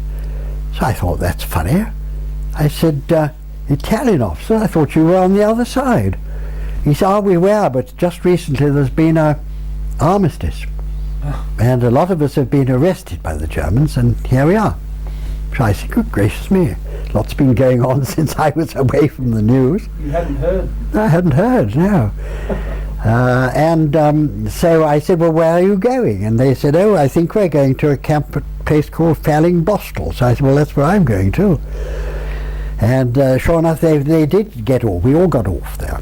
But I only saw, I was ushered straight into the cells, and the only person I ever saw was one or two fellow prisoners in the cells, and a chap who came round with the soup, and a chap who came once when I was there and cut my hair or something, or shaved me or something, I can't remember. How long did they keep you there? I was there quite a time, because you see, I'd said that when I was arrested, and I said that my real name was Brown, Private Brown, and that I'd escaped from Lambsdorff.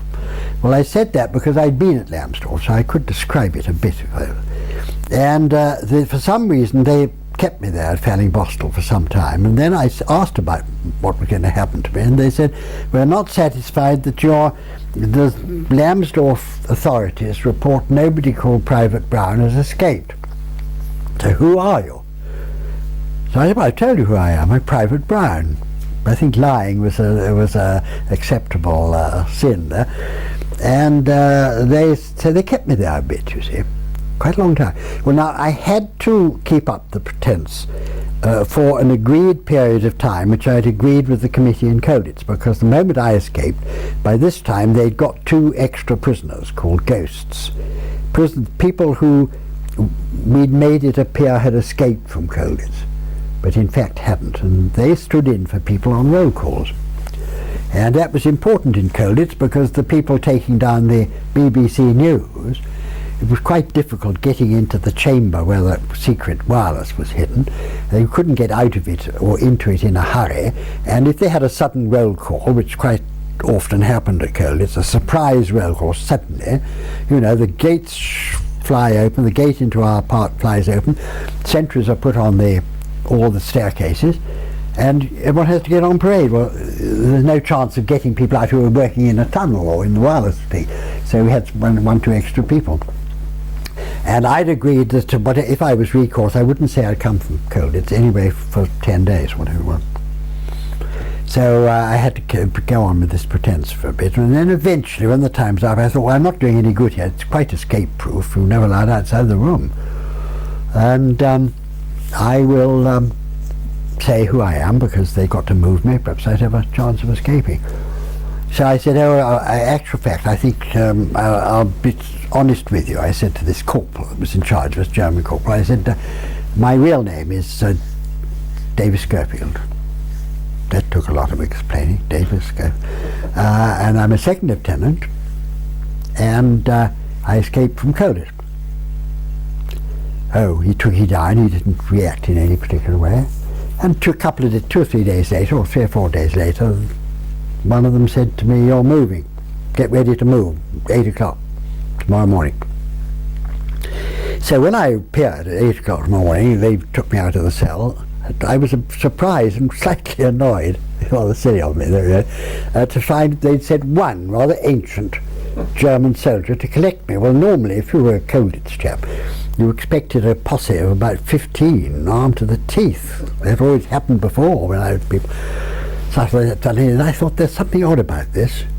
Anyway, we set off out of the camp, walking, and after a bit I said to him, for something to say, he seemed quite friendly sort of little thing, quite harmless. I said, "How was Colditz this morning when you left?" And he said, "Colditz?" He said, "What is das Colditz?" And I immediately twigged that he hadn't come from Colditz. And I said, "Where are we going?" He said, "Lambsdorff, of course." Well, they got in a muddle, you see, the great German bureaucracy. They got down my story about Lambsdorff, and when I changed it, they couldn't put it quickly enough into reverse to stop the chap coming from Lambsdorff for me. And of course, he was fairly easy to escape from. We got on this train, but we weren't I had no papers, no food, no money, you see, and it was a problem about escaping. How I thought I must try and escape. It's too silly to never live it down in Colditz. If I say that one German soldier managed to get me from Fallingbostel to Lambsdorff without my escaping. My duty bound, you see, and so sure enough we got to Berlin. That's where we went, caught a train at Berlin, got off at the Charlottenberger Strasse, and very busy station, thousands of German troops, most of them going back to the Russian front. This was, you see, October 43. And I thought I must escape, it's ridiculous. So he took me in. By this time we got on pretty friendly terms. And he took me into the waiting room. And he said, "You wait here, I'll get you some nice coffee." So I waited a moment. And anyway, he came back with this coffee and biscuits, which we had. And we had 2 hours to wait or something. In the late evening by this time. And old Fritz, as I began to think of him as, went to sleep. Well, I thought, this is so, now I'm going to go. So I got it quietly and I left the room, you see. Then the problem was getting out of this station. I walked around and I tried various possible exits, and they were all either guarded or had official-looking people checking things. And I said, this isn't very much good. So finally, I was just wondering whether I could. I'd selected a train. I thought it might possibly, if I could get near that train, get on it in some way. I don't know where it's going. Where the sort of hue and cry started for me, and I saw my poor Fritz with several other people he collected rushing around looking everywhere. So I hid, but I was found eventually, so that was rather hopeless. And then we got on this train, and it was frightfully crowded with all these soldiers. The corridors were packed with soldiers sitting on their kit bags and that sort of thing. I was standing in the corridor with my guard, and so after a bit, it was quite a long journey down to Silesia. I thought, well, I'll try an old trick. I know tricks. I said to him, "I want to go to the lavatory." And I thought even old Fritz would know that one. Not a bit. He said, "Oh, that's all right, you can go down the corridor, there's one at the end." So, stepping over all these soldiers, I got to the loo, got in there, locked myself in, and looked at the window. Quite easy to open the window. But we were going very fast. And we went on going very fast, much too fast to think of jumping out. Not that it would have been rather a hopeless venture anyway, not knowing where I was and no papers or anything, but still, I mean, one's duty is to escape, and I would have gone, but the wretched thing would not slow down. I mean, it went on and on and on, much too fast, and eventually there was a knock at the door, and that developed into a bang at the door, and then there was shouting, and then there was heaving, and finally they broke the door in. and there was Fritz, and very angry Fritz by this time, you know, and I was then taken back, and some German soldiers were turned out of the seats, and I was seated with two armed soldiers each side of me, and Fritz sitting opposite me with a pistol on his lap. So I ended up in Lambsdorff for the second time. And they obviously found out you weren't Private Brown. Yeah, my second admission that I confiscated caught up with me, I suppose, eventually.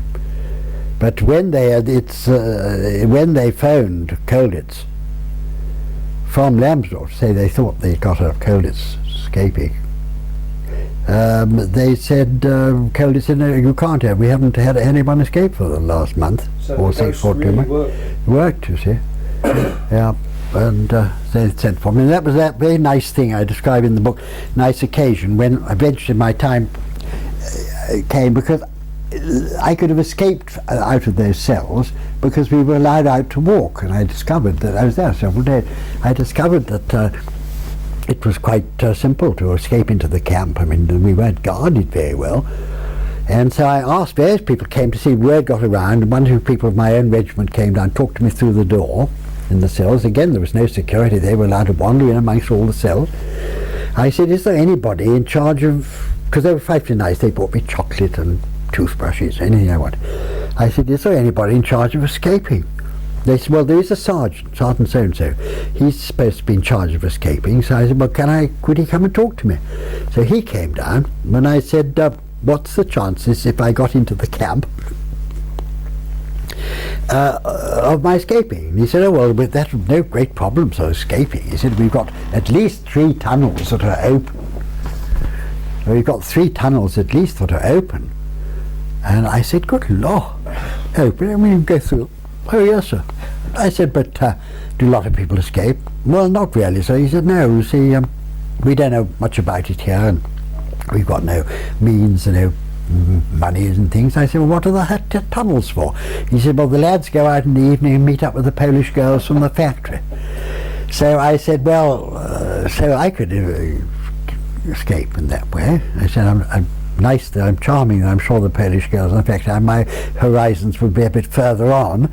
And he said, well, we'd have difficulty over papers, and if we could make some papers, I don't know whether we could do the photography as required, but we have a try. We're not really very good at this sort of thing. He'd obviously got very little support at being in charge of escape. But he said, there is one snag to it all. And I said, what's that? And he said, well, one of the chaps here in the cells has been court-martialed for sabotaging some industrial machinery when he was working in a factory, and he's under sentence of death, and we've got a big plan. We're going to spring him any moment now, and would it be possible for you, we'd like to ask you to not do anything to alert security until we've got him out. So I said, well, of course, I mean, obviously it comes first. So I never knew what happened to the chap they sprung. I think they probably did it successfully, but while I was waiting, they came for me from Colditz. The proper posse of armed chaps. Felt better about and I felt very well. They're not really, because I wanted to try and escape again, but anyway. And when I got out, the word had got around, and a lot of the people, large number, people from my own regiment, had turned out in whatever smart clothing they'd got. A lot of them had got uniform things sent from home, like side hats and things, regimental side hats and things, and they all lined up like a sort of guard of honour, and the Germans were frightfully impressed by this for show of militarism. And so I said, well, can I please go and talk to them? Oh yes, of course. And so I sort of went down the line talking to them all, just like an inspecting officer. It was a very touching moment, really. Yeah, it must have been very nice. The Germans were frightfully impressed. They talked about it half the way home. So I was back in Colditz, really, and then I had a slight disappointment, escaping appointment, when Mike Sinclair, who'd been planning meticulously for months a rather complicated thing of going over, which Jack Best did with him eventually, over the wall with ropes and things, and he asked me, Mike came and told me about it. He said, would I go with him? Because we'd been together escaping before, and I said, yes, of course. And he went to talk to the escape committee, and Pat Reed, no, it wasn't Pat, Dick Howe came to see me and said, I'm terribly sorry about this, but we can't approve your going with Mike because you've just had a go, and we want to send one of the ghosts as a thank you for all they've done, because it was something to be a ghost. Your family at home had suddenly got no letters from you and didn't know what had happened to you, and they'd done a wonderful job. So I said, well, of course. And I was disappointed in a way, although I don't know that I would have been a good escaper for Mike. I would have in one way, because my German, I think Jack Best's German gave them away a bit. I'm not sure about that. I spoke to Jack yesterday about this very escape. And he now feels that Mike would have had a better chance if you'd gone with him. Well, as long as I was athletic enough to do the rope and the wall, Jack might have been more athletic than me. I mean, it was quite a thing. But he feels he was caught because he looked so pale. Oh, dear. He'd been hidden away for 10 that months might be. Yes, it could be. And he feels that if you'd have gone with Mike, he may have had a better chance. But I don't know. Who knows?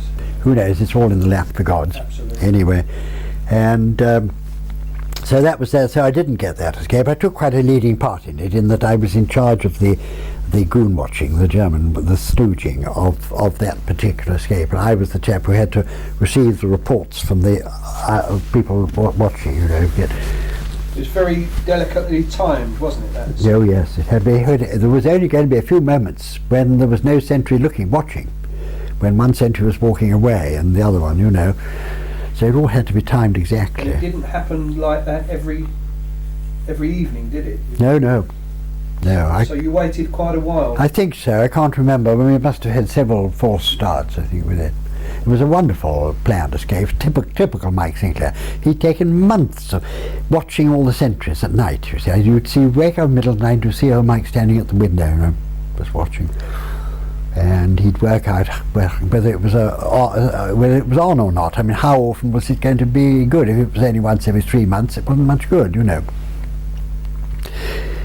But very single-minded. Oh yes. Well, he was like that all the way. But he, about that time, Ronnie Littledale had gone, who was his other friend, regimental friend. There were one or two others from the regiment who'd come from the wire job, but he didn't know them all that particularly well, and he became a rather isolated figure, and a very difficult chap he became, and I began to find him rather difficult. Although I was probably his best friend, really, and I felt I rather let him down afterwards. But he got very difficult. And then his younger brother was killed, Dancio, and that was a terrible blow to him. And it sort of heightened his determination to escape and avenge his brother and that sort of thing. He came from a military family. His father had been a soldier all his life, and I think he thought his father would expect him to escape, that otherwise it would be a rather disgrace to end up as a prisoner. That was another urging to escape. And the third one was that the Allies broke through on the Normandy front and chased the Germans all the way across France, and he began to think, my God, the war's going to end, and I haven't escaped yet. I've simply got to escape. Whereas other people might say, well, the war's nearly over now, I'm not going to bother anymore. Opposite with him. And there was a fourth one, I just remember, a fourth reason. The Germans put out this thing saying escape is no longer a sport, it's dangerous. There are lots of areas in Germany where people will be shot automatically. What it was really saying was you may get shot for escaping now.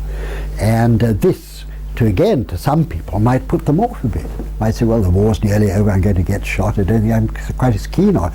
Not with Mike. It was a challenge that he couldn't resist taking up. He couldn't avoid it. It was an extra challenge. So there were all these pressures on him to escape. Had you heard by this time of the murders from the Great Escape? Yes. And that affected him as well, did it? Made him more determined, I think. I think we had. I can't remember when the Great Escape took place, but I should think we'd heard by then. Do you remember how you heard that news? Yes. Somebody sent to Colditz, knew all about it. Perhaps it might have been from Sargon. I remember that somebody like either Jack Best or Nigel Forbes or someone saying, and my God, that marvellous chap Bushell was included, they've murdered him too. And We knew about it. I can't be sure. I think we'd have known about it by then. Are there any of the characters amongst the prisoners that stand out in your memory? Well, yes, they do, because there were so many outstanding sort of people there. But the one perhaps most of all is Colonel Willie Todd. And I think he was the most wonderful person, really. It was a very difficult job being senior British officer in a camp. You had no authority, nothing to back any authority with, except the Germans, and no self-respecting senior British officer would want to go to the Germans and say, I want that chap punished. So he had no authority. It had to be done entirely by personality and leadership. We'd had several British officers, senior British officers, and some I'm sure were very good. Tubby Broomhall was a good one, I think. Not a very clever one. He was clever in some ways, but he was pretty good. Daddy Stainer was frightfully nice, but rather ineffective. Very nice chap. Willie and Guy German, I think, had gone too far with the wide boys, really, and he used to sort of encourage people to come on parade wearing pyjamas and nothing else because it annoyed the Germans. Well, it was all very well, but a little undignified. Willie Todd was everything. He had the personality, the leadership, all the qualities you need, and we were a very difficult lot to cope with, and the Germans were edgy and touchy. And he does stand out terrifically, especially towards the end.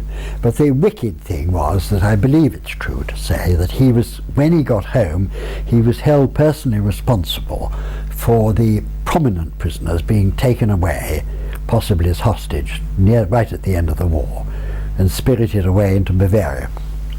And there was nothing he could do about that, absolutely nothing.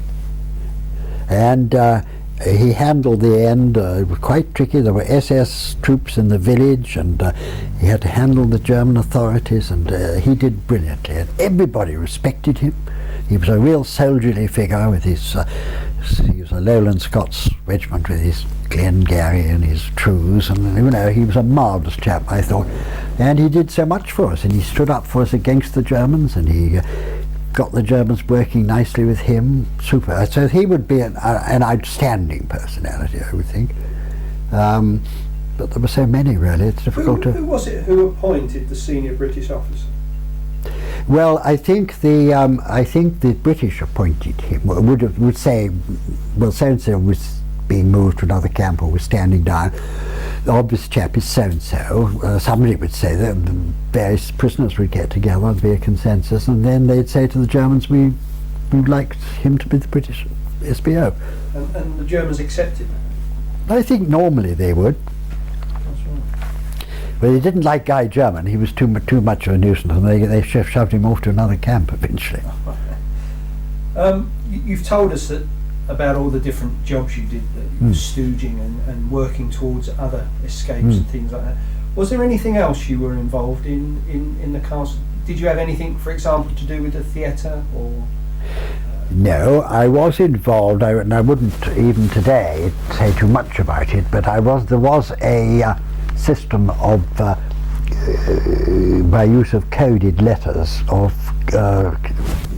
connections with the Ministry of Defence or whatever it was, or somebody in London. And I didn't know much about this, and I was asked one day by a chap called Rupert Berry, who's dead now, who's evidently charged with this, would I become one of his letter writers using these codes. And there were only about 5 of us, I think, or 6 of us, and we used to send these coded messages back, and they were marked in such a way that somebody in England would divert them, and they'd be decoded before being sent on to whoever you were writing. You had to say had to be arranged who you wrote to. My mother used to write to. You put a little mark on the letter somewhere which said this letter is in code. And I had a very unfortunate incident one day when the stooging system broke down, and I and a chap called Alan Ewing, a great friend of mine, were sitting, working, we both were doing a coded letter, and it meant having lists of letters and numbers and things out on quite a large bit of paper. It had to be burnt after it, and you did your coding.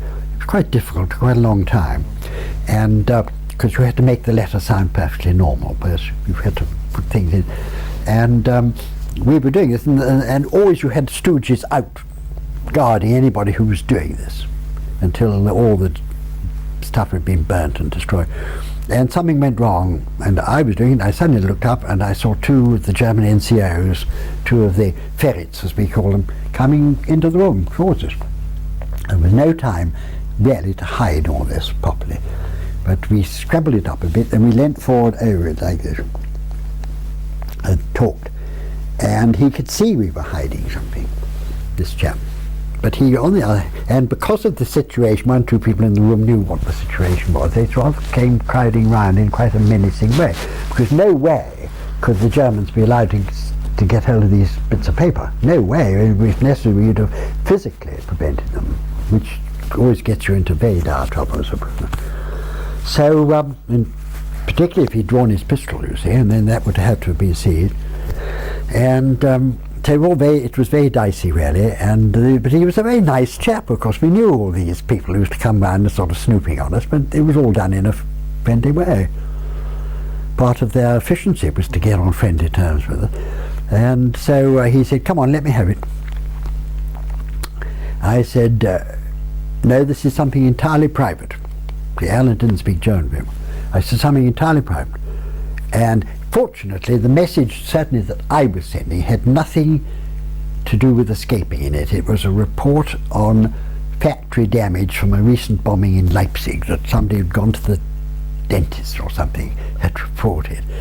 And there was nothing about escaping in it. So I was able to say, without breaking my word of honour, which I couldn't quite have done, you know, I was able to say, look, this is something quite private, but it's nothing to do with escaping. As a British officer, I give you my word of honour, it's nothing to do with escaping. And he looked around and he saw he was in quite a menaced situation in a way, so he smiled and said, "Oh good, I accept your word of honour." And that would have been very dicey.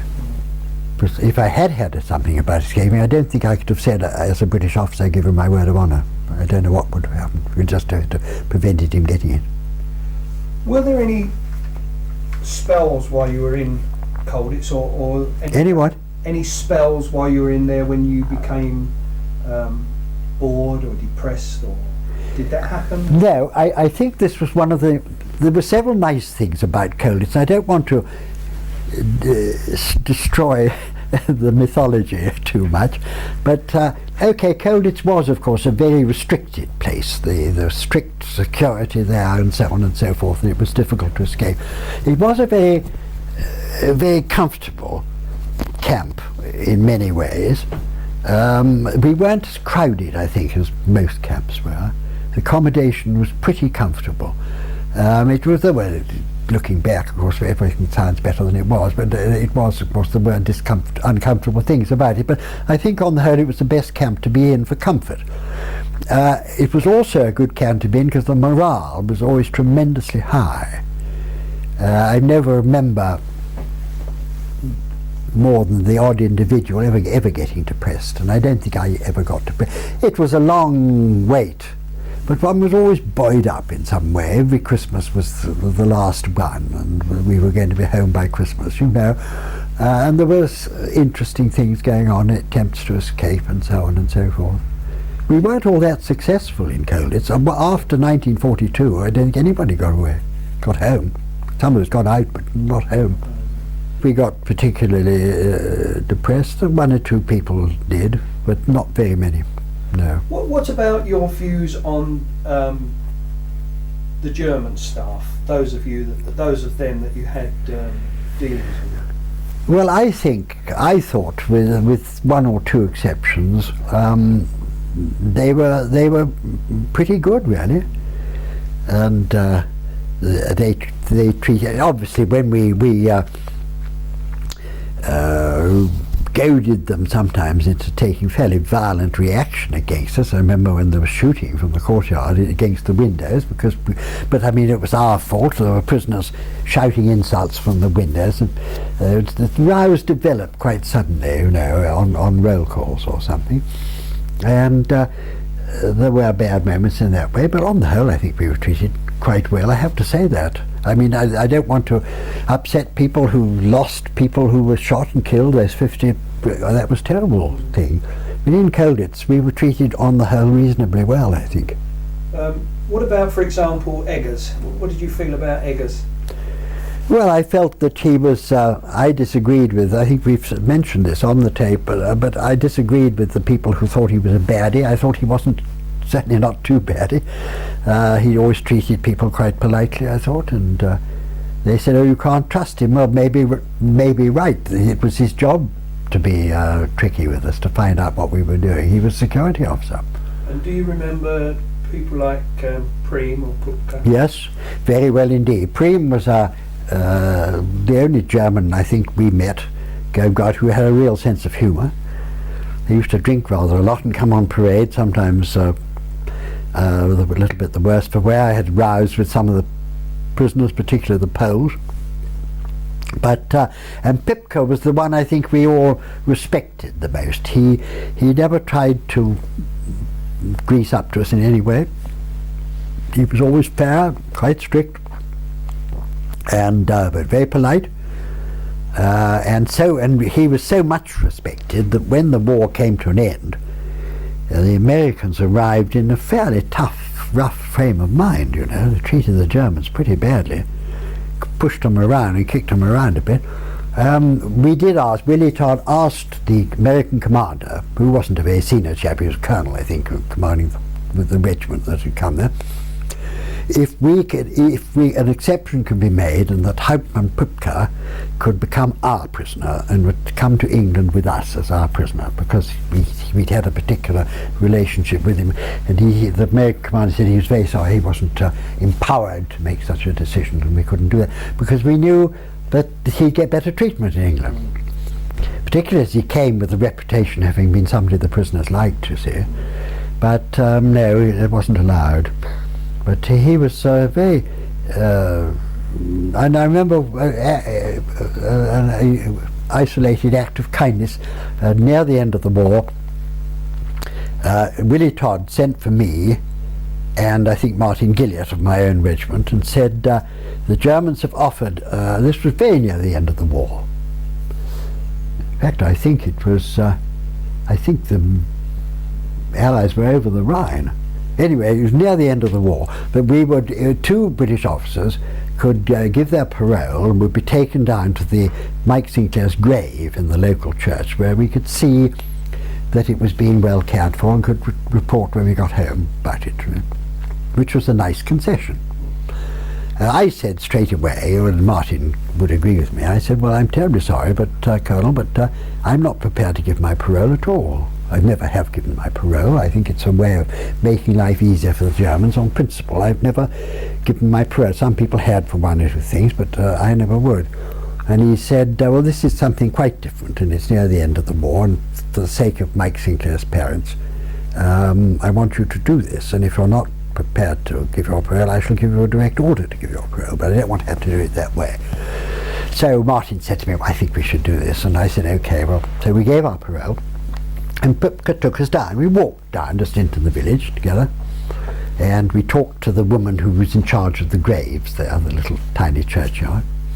And then when we finished doing that, Pipka said, would you like to go for a little walk? You hardly practically never get out of the castle, do you?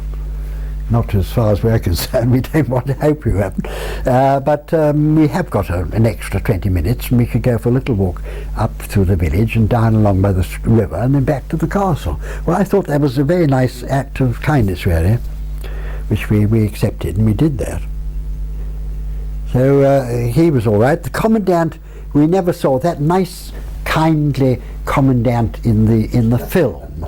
I don't think ever existed, certainly not in my time. You didn't have much to do with the three commandants, did you? No, they never came into the camp. The only senior chap, the deputy commandant, started coming in once a week or once a month to take the roll call, and we made such mock of him. He wasn't a very popular chap, but he probably was quite nice, really, that he ceased to come.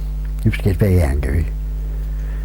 And do you remember much about the actual liberation of the castle, or was that all a bit of a blur? Because no, I do. I remember these things perhaps better than some people because I kept a diary, you see, and I kept quite a detailed diary. And so I was able to refresh my mind on it.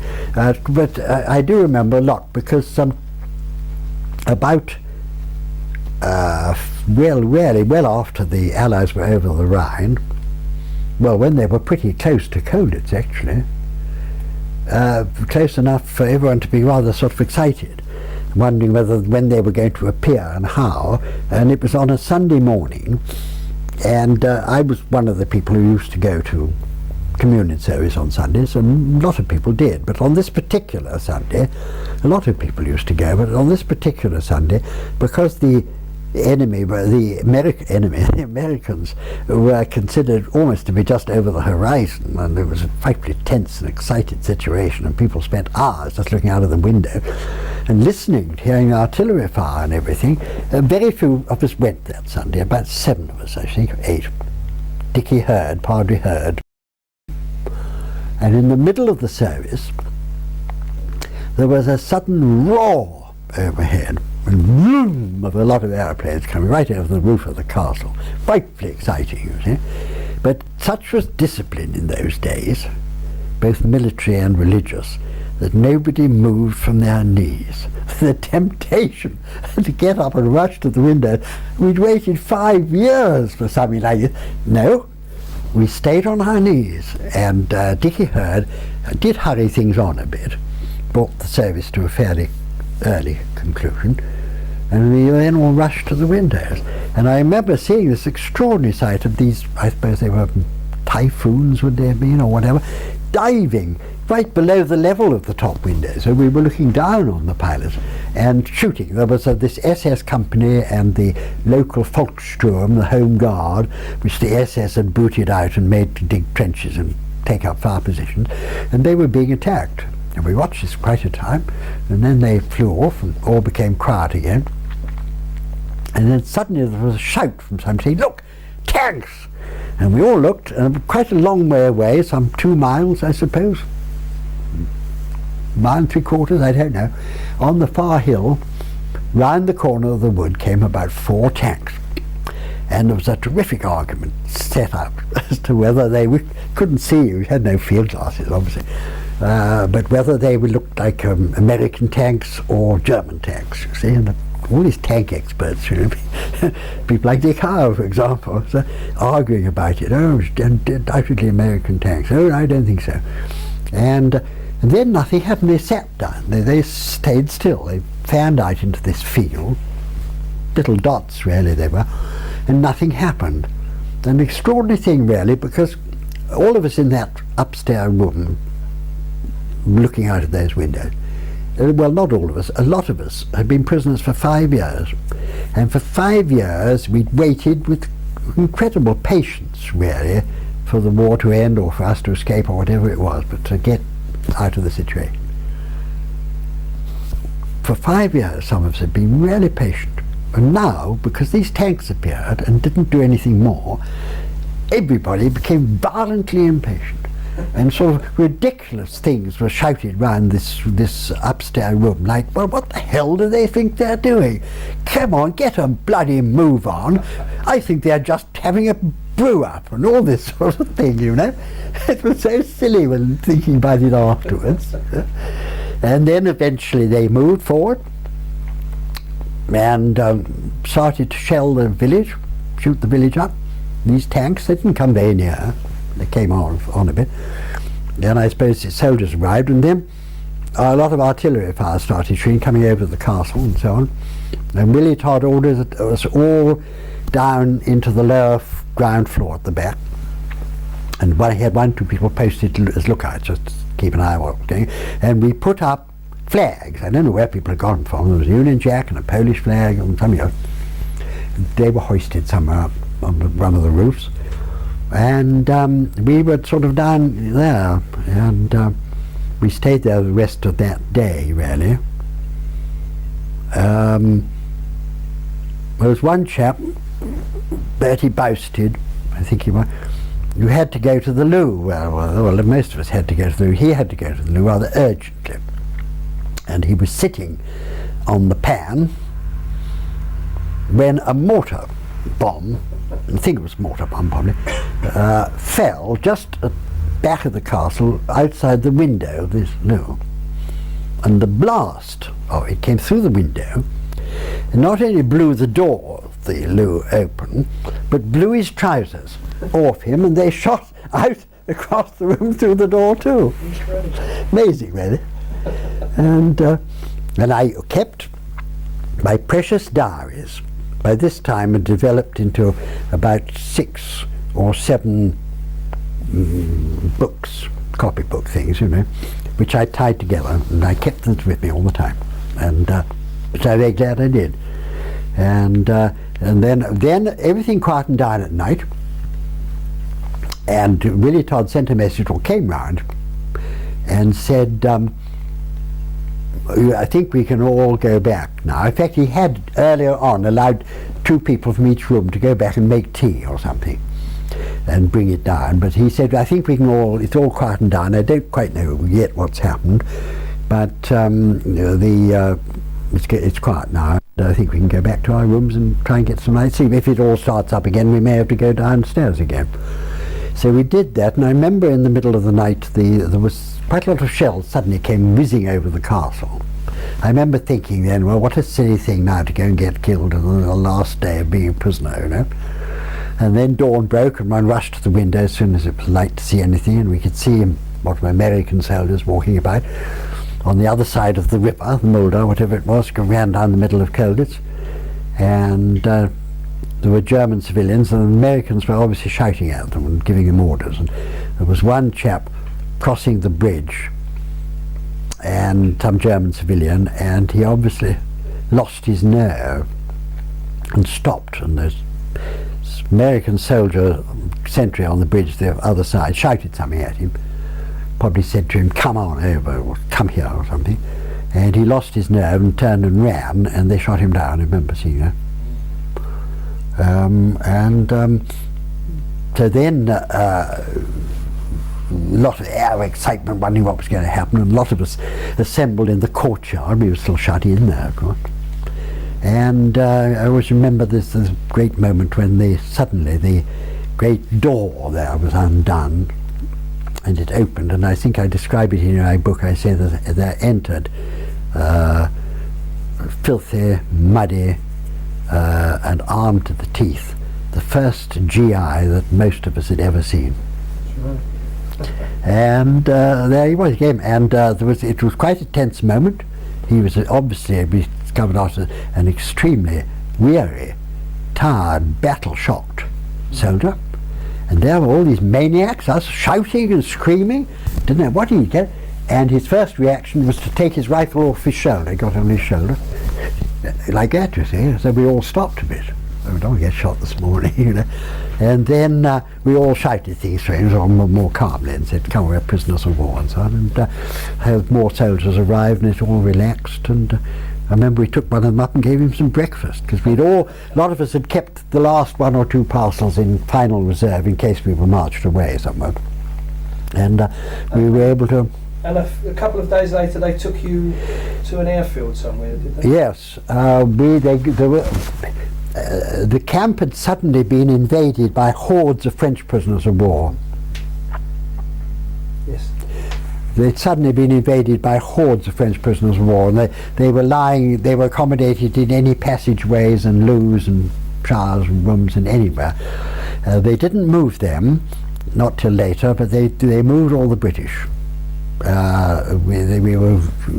were Monday morning we were liberated, and we went out walking around the village and the countryside on Tuesday, and I think we moved on Wednesday night. No, it may have been Thursday.